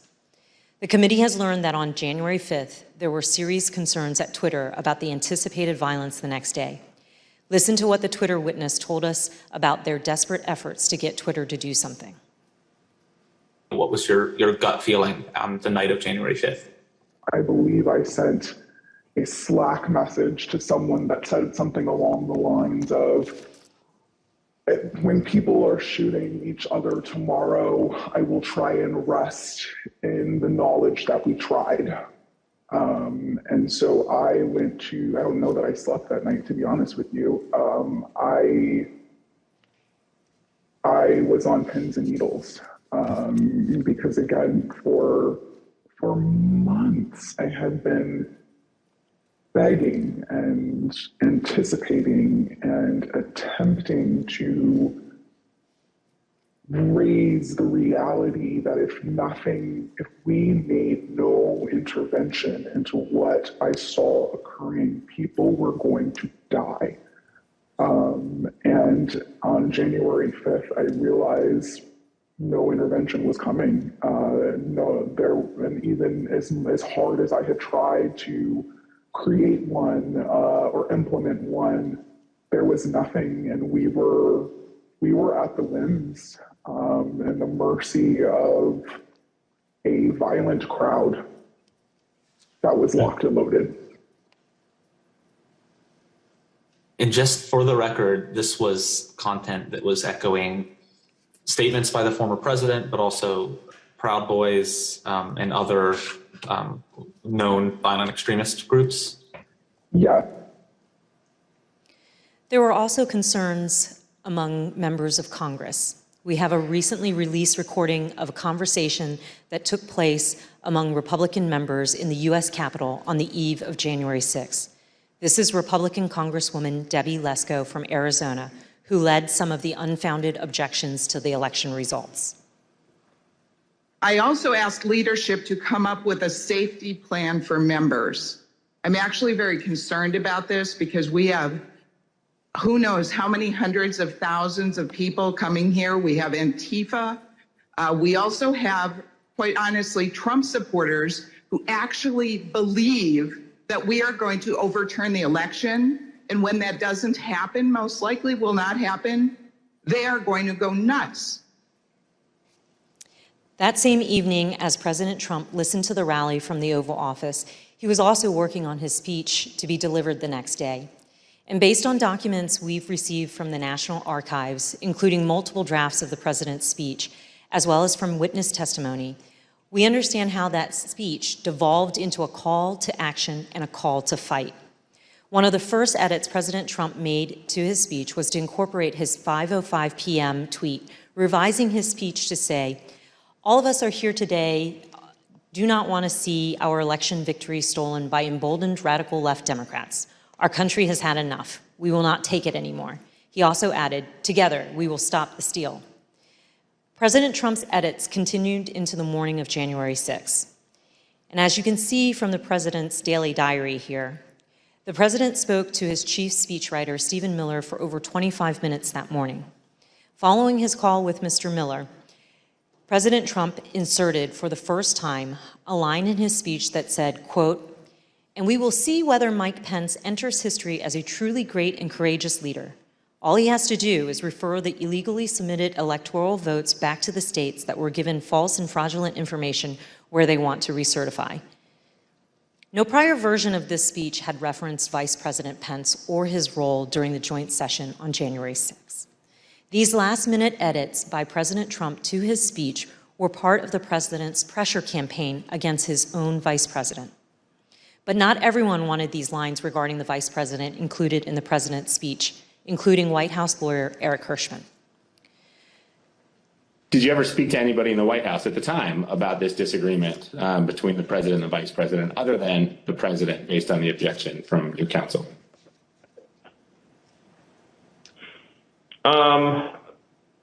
Maybe had a brief conversation about it with Eric Hirschman. Tell me about that. What do you remember him saying to you about this disagreement? I just remember him saying that that he had a, I don't want to get this wrong, sort of something to the effect of thinking that it would be counterproductive, I think he thought, to discuss the matter publicly. So it came up in the context of editing the president's speech on January the 6th? It just came up with the conversation where Eric knew it was in the speech, and so he had a sidebar with me about it. And so the speechwriters took that advice and removed the lines about Vice President Pence. And later that morning at 11:20 a.m., President Trump had a phone call with the vice president.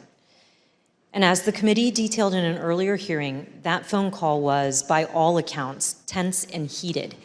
During this call, the vice president told the president that he would not attempt to change the outcome of the election. In response, the president called the vice president of the United States a wimp and other derogatory words. As you can see in this email, after Vice President Pence told President Trump that he would not unilaterally deliver him a second term in office, the speechwriters were directed to reinsert the Mike Pence lines. Here is how one of the speechwriters described President Trump's last-minute change to the speech. And as I recall, there was a very tough sentence about the vice president that was added. President Trump wanted to use his speech to attack Vice President Pence in front of a crowd of thousands of angry supporters who had been led to believe the election was stolen. When President Trump arrived at the Ellipse to deliver his speech, he was still worked up from his call with Vice President Pence. And although Ivanka Trump would not say so, her chief of staff gave the committee some insight into the president's frustration. It's been reported that you ultimately decided to attend the rally because you hoped that you would calm the president and keep the event on an even keel. Is that accurate? No, I don't know who said that or where that came from. What did she share with you about why it was concerning that her father was upset or agitated after that call with Vice President Pence in relation to the Ellipse rally? Why did that matter? Why did he have to be calmed down, I should say? Well, she shared that he had called the vice president a not an expletive word. I think that bothered her, and I think she could tell based on the conversations and what was going on in the office that he was angry and upset, and people were providing misinformation. And she felt like she might be able to help calm this situation down, at least before he went on to stage. The president did go on stage, and then he gave the speech that he wanted to give. It included the formal changes he had requested the night before and in that morning, but also many important last-minute ad-lib changes. A single scripted reference in the speech to Mike Pence became 8. A single scripted reference to rallygoers marching to the Capitol became 4, with President Trump ad-libbing that he would be joining the protesters at the Capitol. Added throughout his speech were references to fighting and the need for people to have courage and to be strong. The word peacefully was in the staff-written script and used only once. Here are some of these ad-lib changes that the president made to his speech. Because you'll never take back our country with weakness. You have to show strength and you have to be strong. So I hope Mike has the courage to do what he has to do. And I hope he doesn't listen to the rhinos and the stupid people that he's listening to. We fight like hell. And if you don't fight like hell, you're not going to have a country anymore. But we're going to try and give our Republicans, the weak ones, because the strong ones don't need any of our help, we're going to try and give them the kind of pride and boldness that they need to take back our country. So let's walk down Pennsylvania Avenue. White House counsel Pat Cipollone and his deputy did not attend the speech, and they were concerned that the statements in the speech about the election were false. In fact, The message that President Trump delivered that day was built on a foundation of lies. He lied to his supporters that the election was stolen. He stoked their anger. He called for them to fight for him. He directed them to the U.S. Capitol. He told them he would join them, and his supporters believed him, and many headed towards the Capitol. As a result, people died. People were injured. Many of his supporters' lives will never be the same. President Trump's former campaign manager, Brad Parscale, recognized the impact of the speech immediately. And this is what he said on January 6 in excerpts from text messages to Katrina Pearson. Mr. Parscale said, quote, "This is about Trump pushing for uncertainty in our country, a sitting president asking for civil war." And then when he said, "This week I feel guilty for helping him win," Katrina Pearson responded, "You did what you felt right at the time, and therefore it was right." Mr. Parscale added, "Yeah, but a woman is dead. And yeah, if I was Trump and I knew my rhetoric killed someone."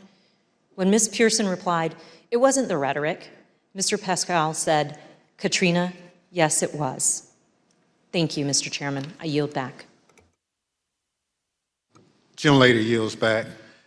We're joined today by Mr. Jason Van Tavenhove and Mr. Stephen Ayers. Mr. Tavenhove is an artist and journalist. He's a former spokesman of the Oath Keepers and a former close associate of Elmer Stewart Rhodes, the founder and president of the Oath Keepers, who has been charged with seditious conspiracy in relation to the Capitol attack. Mr. Van Tatenhove broke with the Oath Keepers and has since spoken out forcefully against the violent group. Mr. Ayers is a former supporter of President Trump. He answered the president's call to come to Washington, D.C. on January 6th. He marched to the Capitol on the president's orders. He pleaded guilty last month to disorderly and disruptive conduct at the Capitol. Mr. Ayers, who no longer supports President Trump, came forward voluntarily to share his story as a warning. I will now swear in our witnesses. The witnesses will please stand and raise their right hand. Do you swear or affirm under penalty of perjury that the testimony you're about to give is the truth, the whole truth, and nothing but the truth, so help you God? Thank you. You may be seated.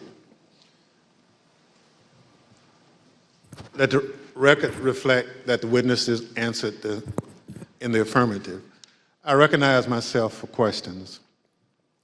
Today we've discussed how President Trump summoned an angry mob of supporters to Washington, D.C., many of whom came prepared to do battle against police and politicians alike.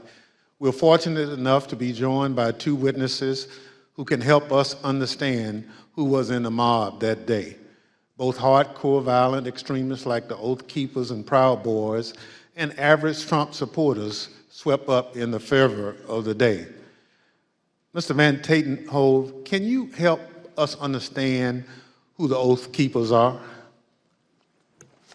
I can, thank you.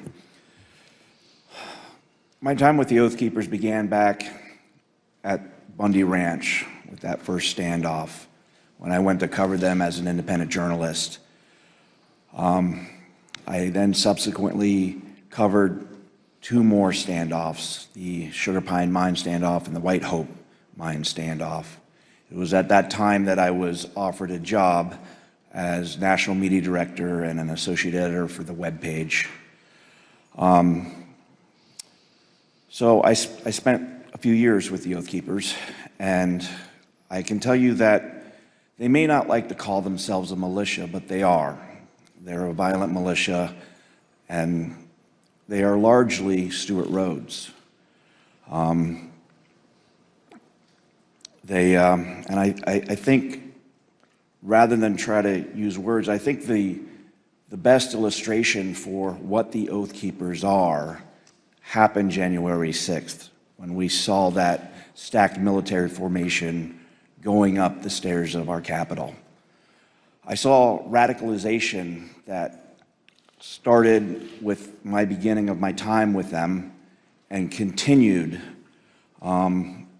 over a period of time as the member base and who it was that Stewart Rhodes was courting drifted further and further right into the alt-right world, into white nationalists, and even straight up racists.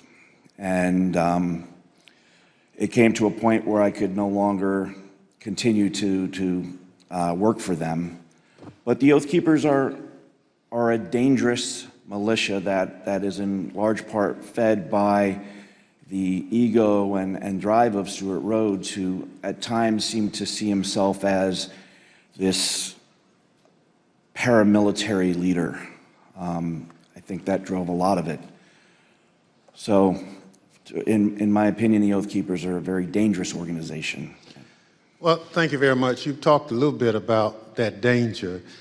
So, what is the Oath Keepers' vision for America, and why should Americans be concerned about it?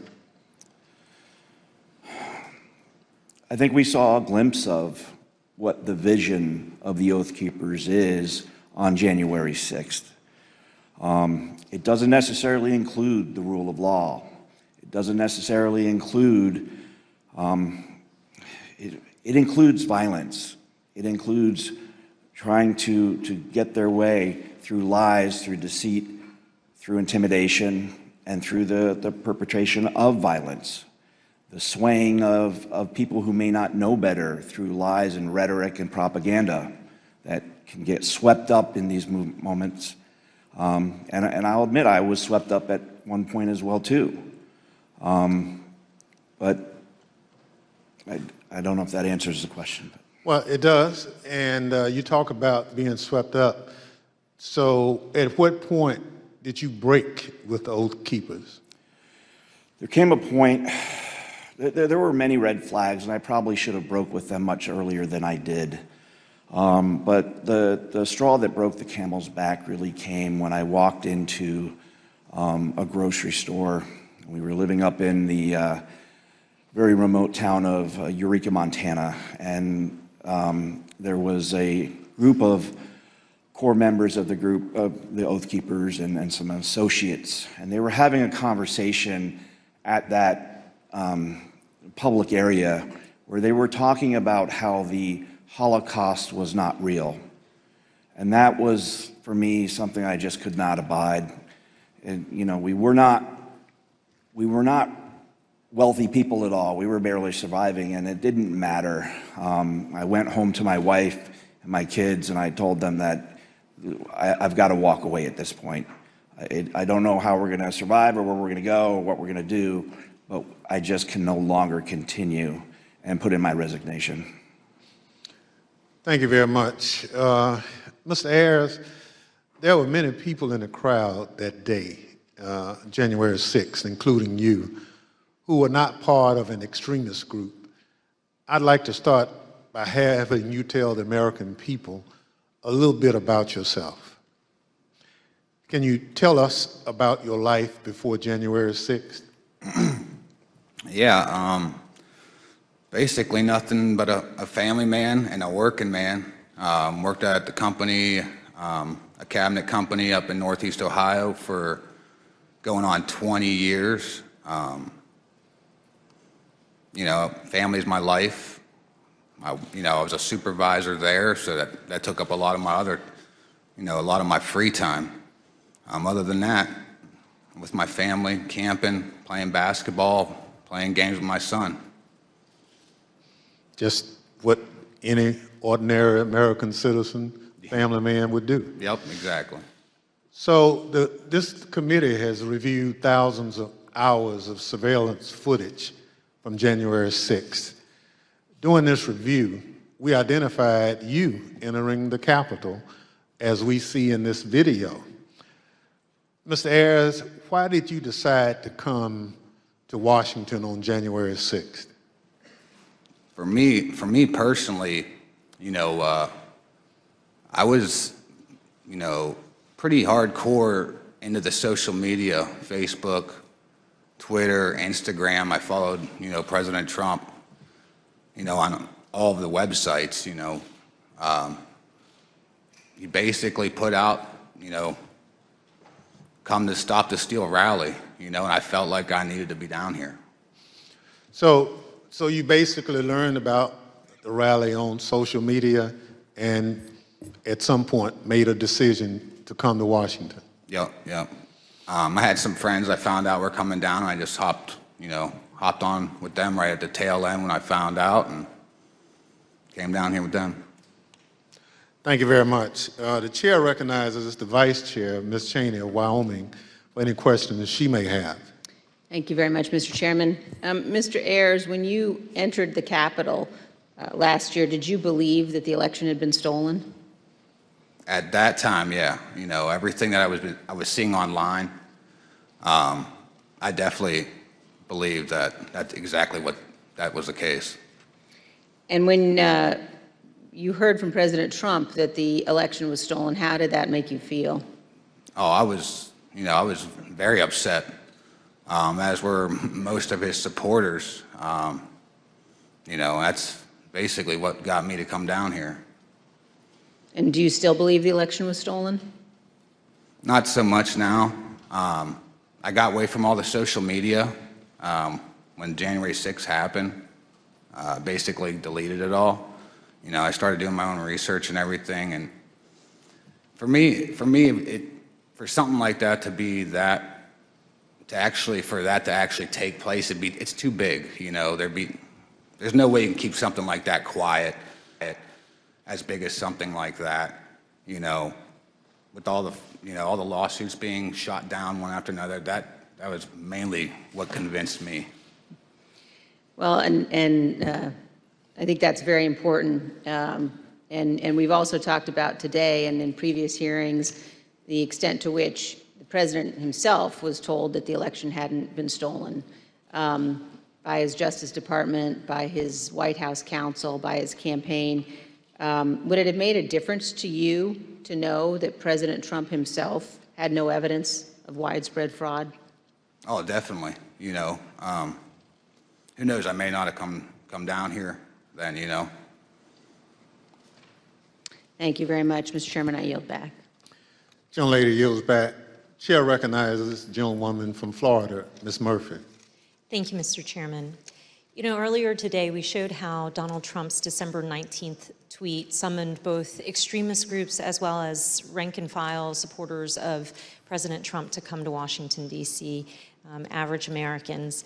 He told them to, quote, be there, we'll be wild, and they came. We showed how how President Trump repeatedly told them, fight, fight, fight, and they marched to the Capitol. Mr. Ayers, you were in that crowd at the rally, and then the crowd that marched to the Capitol. When you arrived on the ellipse that morning, were you planning on going to the Capitol? No, we didn't actually plan to go down there. We went basically to see the Stop the Steal rally, and that was it. So why'd you decide to march to the Capitol? Well, basically, the president, got everybody riled up, told everybody to head on down. So we basically were just following what he said. After the president's speech, as you're marching down to the Capitol, how did you feel?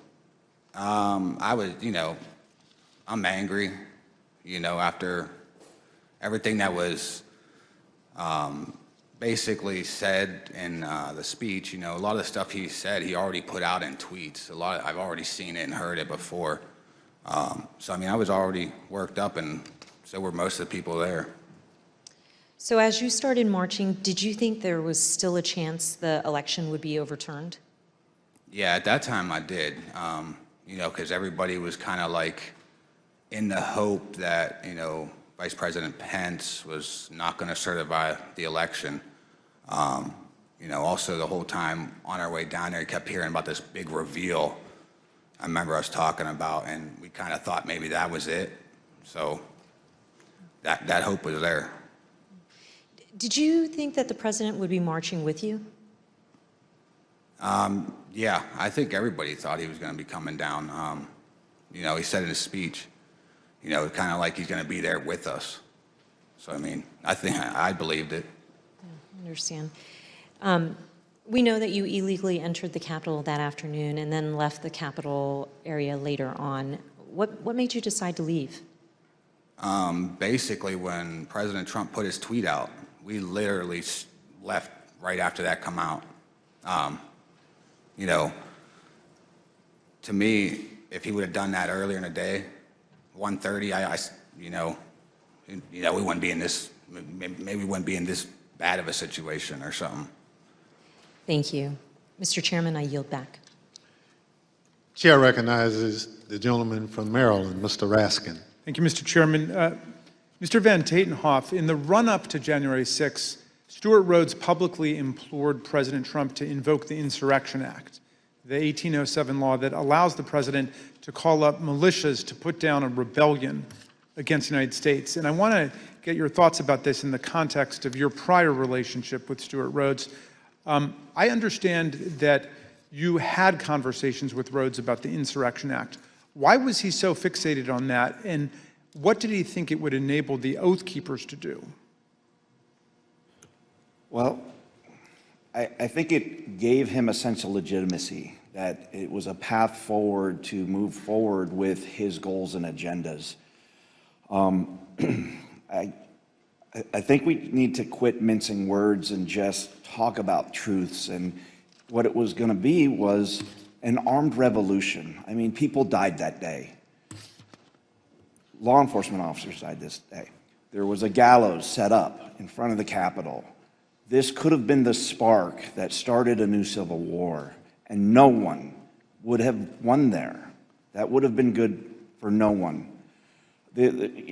He was always looking for ways to legitimize what he was doing, whether by wrapping it in the trappings of it's not a militia, it's a community preparedness team.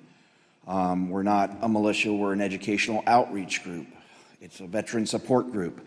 But again, we've got to stop with this dishonesty and the mincing of words and just call things for what they are. You know, he's a militia leader. He had these grand visions of being a paramilitary leader, and the Insurrection Act would have given him a path forward with that. You know, the fact that the president was communicating, whether directly or indirectly, messaging, you know, kind of that gave him the nod. And all I can do is thank the gods that things did not go any worse that day. What did the Oath Keepers see in President Trump? They saw a path forward that would have legitimacy. They saw opportunity, I think, in my opinion, to become a paramilitary force, you know? Last week, the Department of Justice indicated that it has evidence of the Oath Keepers bringing not just firearms, but explosives to Washington ahead of January 6th. And the committee's also learned that Stuart Rhodes stopped to buy weapons on his way to Washington and shipped roughly $7,000 worth of tactical gear to a January 6th rally planner in Virginia before the attack. Did you ever hear Rhodes discuss committing violence against elected political leaders? Yeah, I mean, that went back from the very beginning of my tenure. One of the first assignments that he brought to me, wanting me to do as more of a graphic artist function, was to create a deck of cards. You may remember back to the conflict in the Middle East, where our own military created a deck of cards, which was a who's who of kind of the key players on the other side that they wanted to take out. And Stuart was very intrigued by that notion and influenced by it, I think. And he wanted me to create a deck of cards that would include different politicians, judges, including up to Hillary Clinton as the Queen of Hearts. This is a project that I refused to do. But from the very start, we saw that. There was always the push for military training, including there were courses in that community that went over explosives training. So yeah, this all falls in line. Mr. Van Tatenhoff, you say in your very thoughtful written testimony that we received today that you fear what the next election cycle will bring, And you also say that we have been exceedingly lucky in that we have not seen more bloodshed so far. I wonder if you would elaborate on those two statements. I think as far as the luck goes, we've had the potential from Bundy Ranch on. I mean, being boots on the ground at these standoffs, and they were standoffs where there were firearms pointed across lines at federal law enforcement agencies, whatever it may be with that particular standoff. But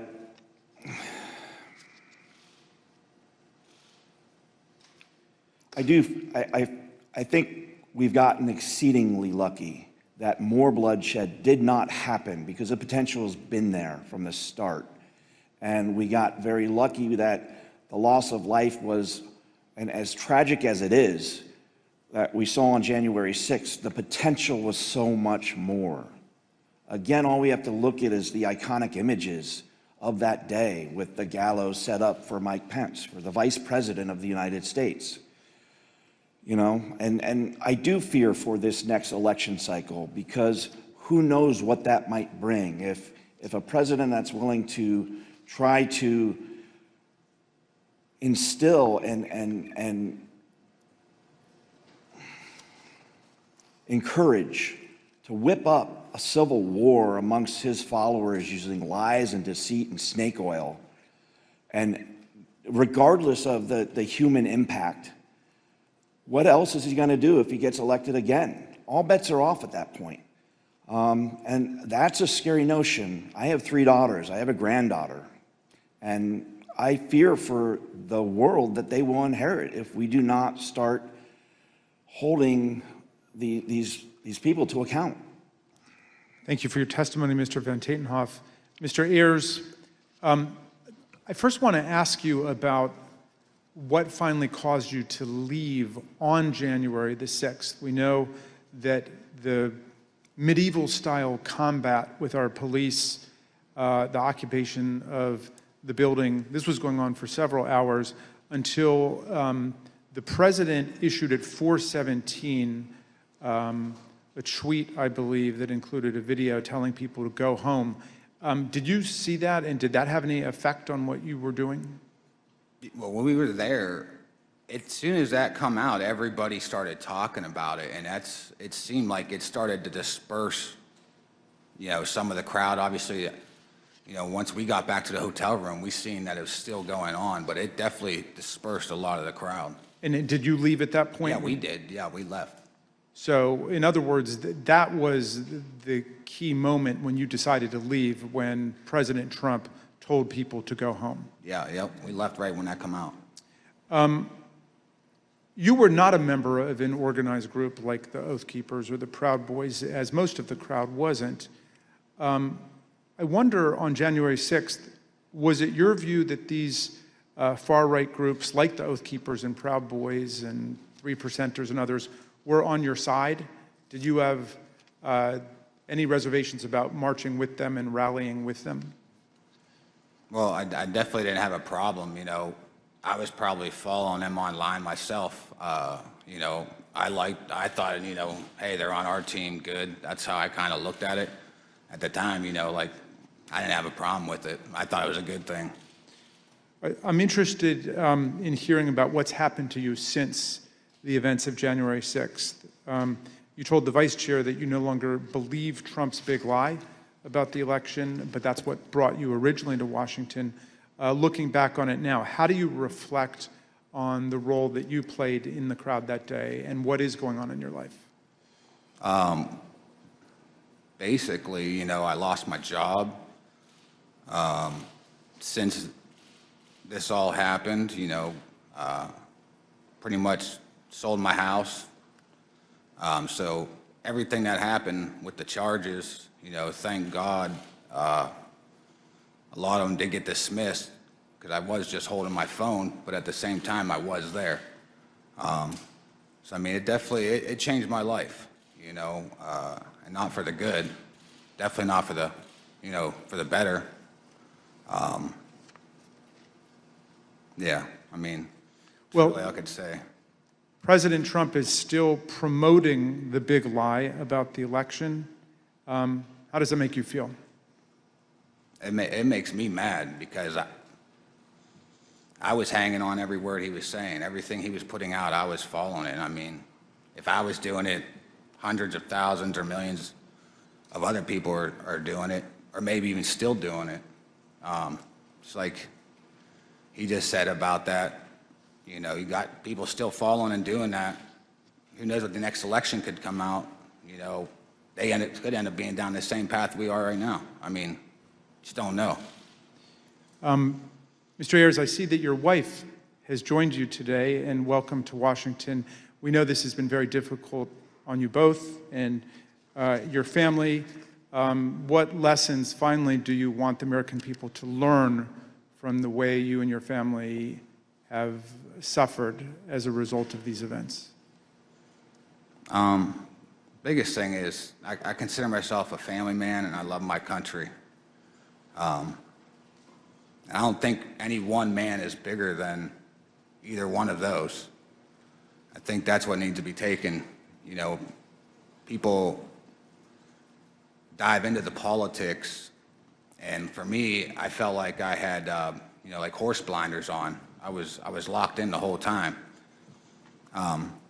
Biggest thing for me is take the blinders off, make sure you step back and see what's going on before it's too late.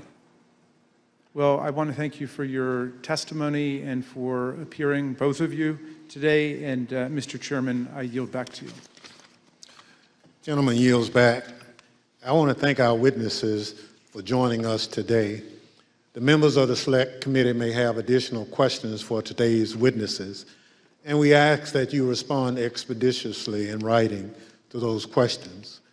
Without objections, members will be permitted 10 business days to submit statements for the record, including opening remarks and additional questions for the witnesses.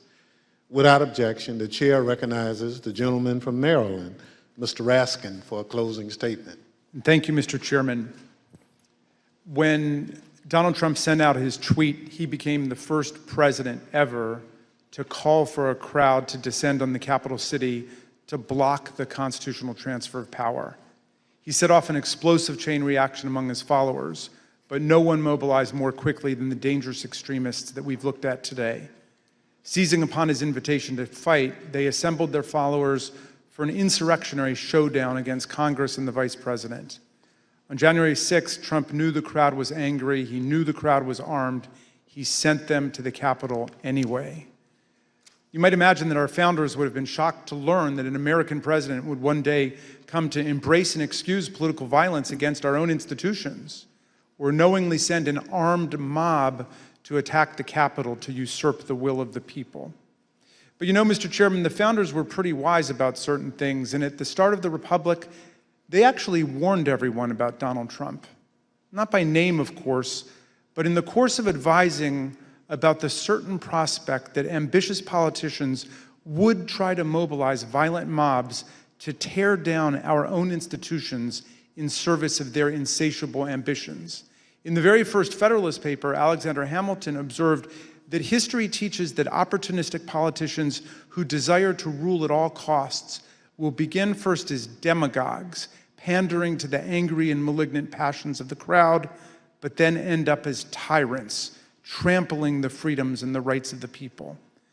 A violent insurrection to overturn an election is not an abstract thing, as we've heard. Hundreds of people were bloodied, injured, and wounded in the process, including more than 150 police officers, some of them sitting in this room today. I want to give you an update on one officer who was badly wounded in the attack and is well known to the members of this committee because he testified before us last year. Sergeant Aquilino Gunnell is an Army veteran who spent a year on active combat duty in the Iraq War and then 16 years on the Capitol Force. Nothing he ever saw in combat in Iraq, he has said, prepared him for the insurrection, where he was savagely beaten, punched, pushed, kicked, shoved, stomped, and sprayed with chemical irritants, along with other officers, by members of a mob carrying hammers, knives, batons, and police shields taken by force, and wielding the American flag against police officers is a dangerous weapon. Last month, on June 28th, Sergeant Gonell's team of doctors told him that permanent injuries he has suffered to his left shoulder and right foot now make it impossible for him to continue as a police officer. He must leave policing for good and figure out the rest of his life. Sergeant Gonell, we wish you and your family all the best. We are here for you. We salute you for your valor, your eloquence, and your beautiful commitment to America. I wonder what former President Trump would say to someone like Sergeant Gonell, who must now go about remaking his life. I wonder if he could even understand what motivates a patriot like Sergeant Gonell. In his inaugural address, Trump introduced one commanding image: American carnage. Although that turn of phrase explained little about our country before he took office, it turned out to be an excellent prophecy of what his rage would come to visit on our people. Mr. Ayers just described how the trust he placed in President Trump as a camp follower derailed his life and nearly wrecked his reputation and his family. A few weeks ago, we heard Shay Moss and her mother, Ruby Freeman, Speaker Rusty Bowers from Arizona, and Georgia's Secretary of State Brad Raffensperger describe how hate-filled intimidation campaigns by Trump and his followers made them prisoners in their homes and drove their stress and anxiety to soaring new heights when they refused to do Trump's bidding. American carnage, that's Donald Trump's true legacy. His desire to overthrow the people's election and seize the presidency interrupted the counting of electoral college votes for the first time in American history, nearly toppled the constitutional order, and brutalized hundreds and hundreds of people.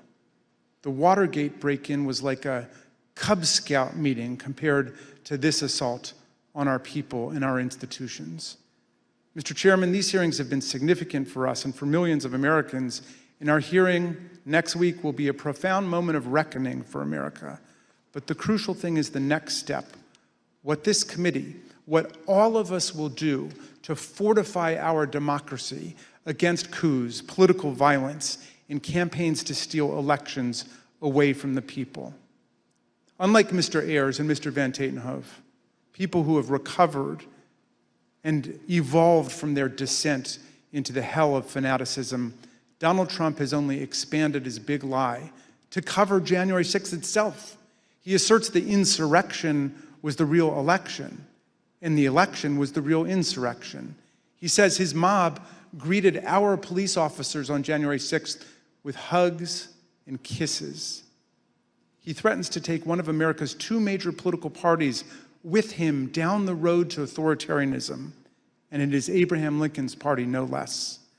The political scientists tell us that authoritarian parties have two essential features in common in history and around the world. They do not accept the results of democratic elections when they lose, and they embrace political violence as legitimate. And the problem of incitement to political violence has only grown more serious in the internet age, as we have just heard. But this is not the problem of one party, it is the problem of the whole country now. American democracy, Mr. Chairman, is a precious inheritance, something rare in the history of the world and even on earth today. Constitutional democracy is the silver frame, as Lincoln put it, upon which the golden apple of freedom rests. We need to defend both our democracy and our freedom with everything we have and declare that this American carnage ends here and now. In a world of resurgent authoritarianism and racism and anti-Semitism, let's all hang tough for American democracy. Thank you, Mr. Chairman. I yield back. Gentleman yields back. Without objection, the chair recognizes the gentlewoman from Florida, Ms. Murphy, for a closing statement. Thank you, Mr. Chairman. At one of our first hearings, Chairman Thompson explained that the members of this committee would not spend much time talking about ourselves. Rather, we would let the evidence play the leading role.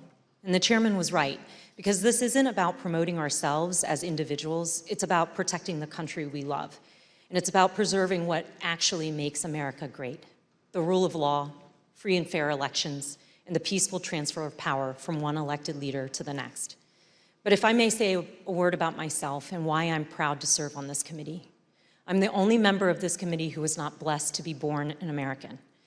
I was born in Vietnam after the Vietnam War, and my family and I fled a communist government and were rescued by the US Navy and were given sanctuary in America. My patriotism is rooted in my gratitude for America's grace and generosity. I love this country. On January 6th, 4 decades after my family fled a place where political power was seized through violence, I was in the United States Capitol, fleeing my fellow Americans.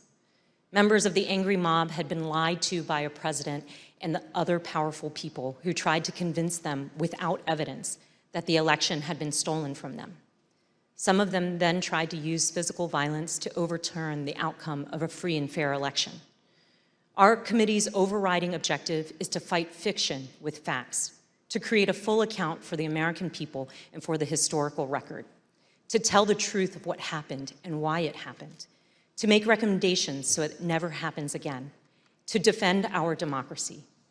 To me, there's nothing more patriotic than that. Thank you. Mr. Chairman, I yield back. Gentlelady yields back. Without objection, the chair recognizes the gentlewoman from Wyoming, Ms. Cheney, for a closing statement.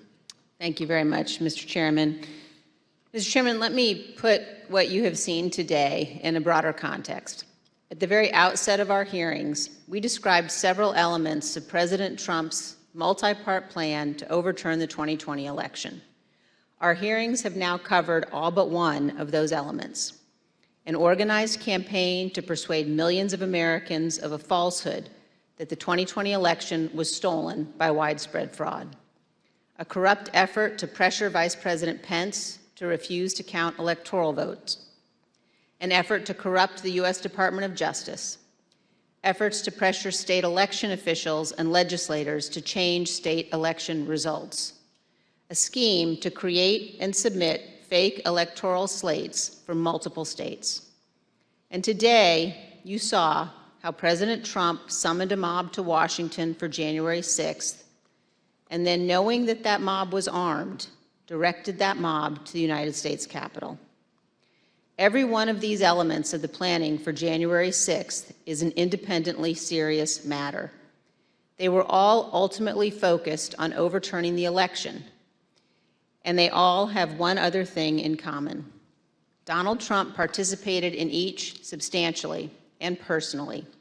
He oversaw or directed the activity of those involved. Next week, we will return to January 6th itself. As we have shown in prior hearings, Donald Trump and his legal team, led by Rudy Giuliani, were working on January 6th to delay or halt Congress's counting of electoral votes. The mob attacking and invading the Capitol on that afternoon of January 6th was achieving that result. And for multiple hours, Donald Trump refused to intervene to stop it. He would not instruct the mob to leave or condemn the violence. He would not order them to evacuate the Capitol and disperse. The many pleas for help from Congress did no good. His staff insisted that President Trump call off the attack. He would not. Here are a few of the many things you will hear next week from Mr. Cipollone.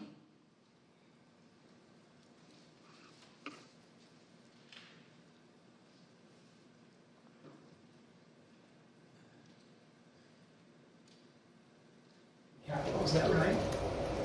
I was, and others were. Okay. Was it necessary for you to continue to push for a statement directing people to leave all the way through that period of time until it was ultimately issued after? I felt it was my obligation to continue to push for that, and others felt it was their obligation as well.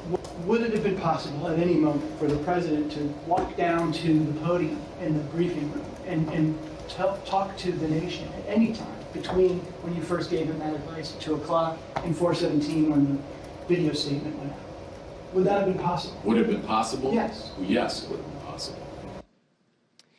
And you will hear that Donald Trump never picked up the phone that day to order his administration to help. This is not ambiguous. He did not call the military. His Secretary of Defense received no order. He did not call his Attorney General. He did not talk to the Department of Homeland Security. Mike Pence did all of those things. Donald Trump did not. We will walk through the events of January 6th next week, minute by minute. And one more item. After our last hearing, President Trump tried to call a witness in our investigation, a witness you have not yet seen in these hearings. That person declined to answer or respond to President Trump's call and instead alerted their lawyer to the call. Their lawyer alerted us, and this committee has supplied that information to the Department of Justice. Let me say one more time, we will take any effort to influence witness testimony very seriously. Thank you, Mr. Chairman. I yield back. Thank you. Gentlelady yields back. In my opening, I mentioned how we look to our leaders to serve as a fail-safe if people in this country refuse to accept the results of an election. That's part of the way those in positions of public trust uphold their oath, how they show fidelity to the Constitution. In the run-up to January 6th, Donald Trump had an obligation to tell his supporters to accept the results of the election. Instead, he urged them to further along the path toward mob violence. The idea of mob violence makes me think of another sort of fail-safe. All across this country, there are different ideas about what role the federal government should play in our lives. In fact, up here on this dais, there are plenty of different ideas. But there are moments when the institutions of our federal government are the fail-safe. I am from a part of the country where, had it not been for the federal government and the Constitution, my parents and many more Americans like them would have continued to be treated as second-class citizens. The freedom to be able to vote without harassment, travel in relative safety, and dine and sleep where you choose is because we have a government that looks over the well-being of its citizens. This is especially important in moments of crisis. When we have a natural disaster that state governments can't handle on their own, when there's an emergency that requires action by our public health services or our military, we have a federal government. What happened on January 6, 2020 was another one of those moments in history that test the strength of our federal government. January 6th was an attack on our country. It was an attack on our democracy, on our Constitution. A sitting president with a violent mob trying to stop the peaceful transfer of power from one president to another. It still makes my blood boil to think of it. In a moment like that, what would you expect to see? You expect to see the President of the United States sitting behind a resolute desk in the Oval Office, assuring the American people that the attack would be repelled and the threat would be dealt with. You'd expect to be reassured that there was a fail-safe. Instead, the President of the United States sent the mob. He disregarded the advice of the people who had taken an oath to the Constitution. He oversaw a scheme aided by people whose loyalty was only to Donald Trump. There's nothing we can compare that to. There's nothing in our great nation's history that has ever come close to that sort of betrayal and dereliction. Thank goodness our system of government held in spite of a commander-in-chief who worked in opposition to what the Constitution designed. When this committee reconvenes, we'll tell the story of that supreme dereliction by the commander-in-chief, how close we came to a catastrophe for our democracy, and how we remain in serious danger. The chair requests those in the hearing room remain seated until the Capitol Police have escorted witnesses and members from the room. Without objection, the committee stands adjourned.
of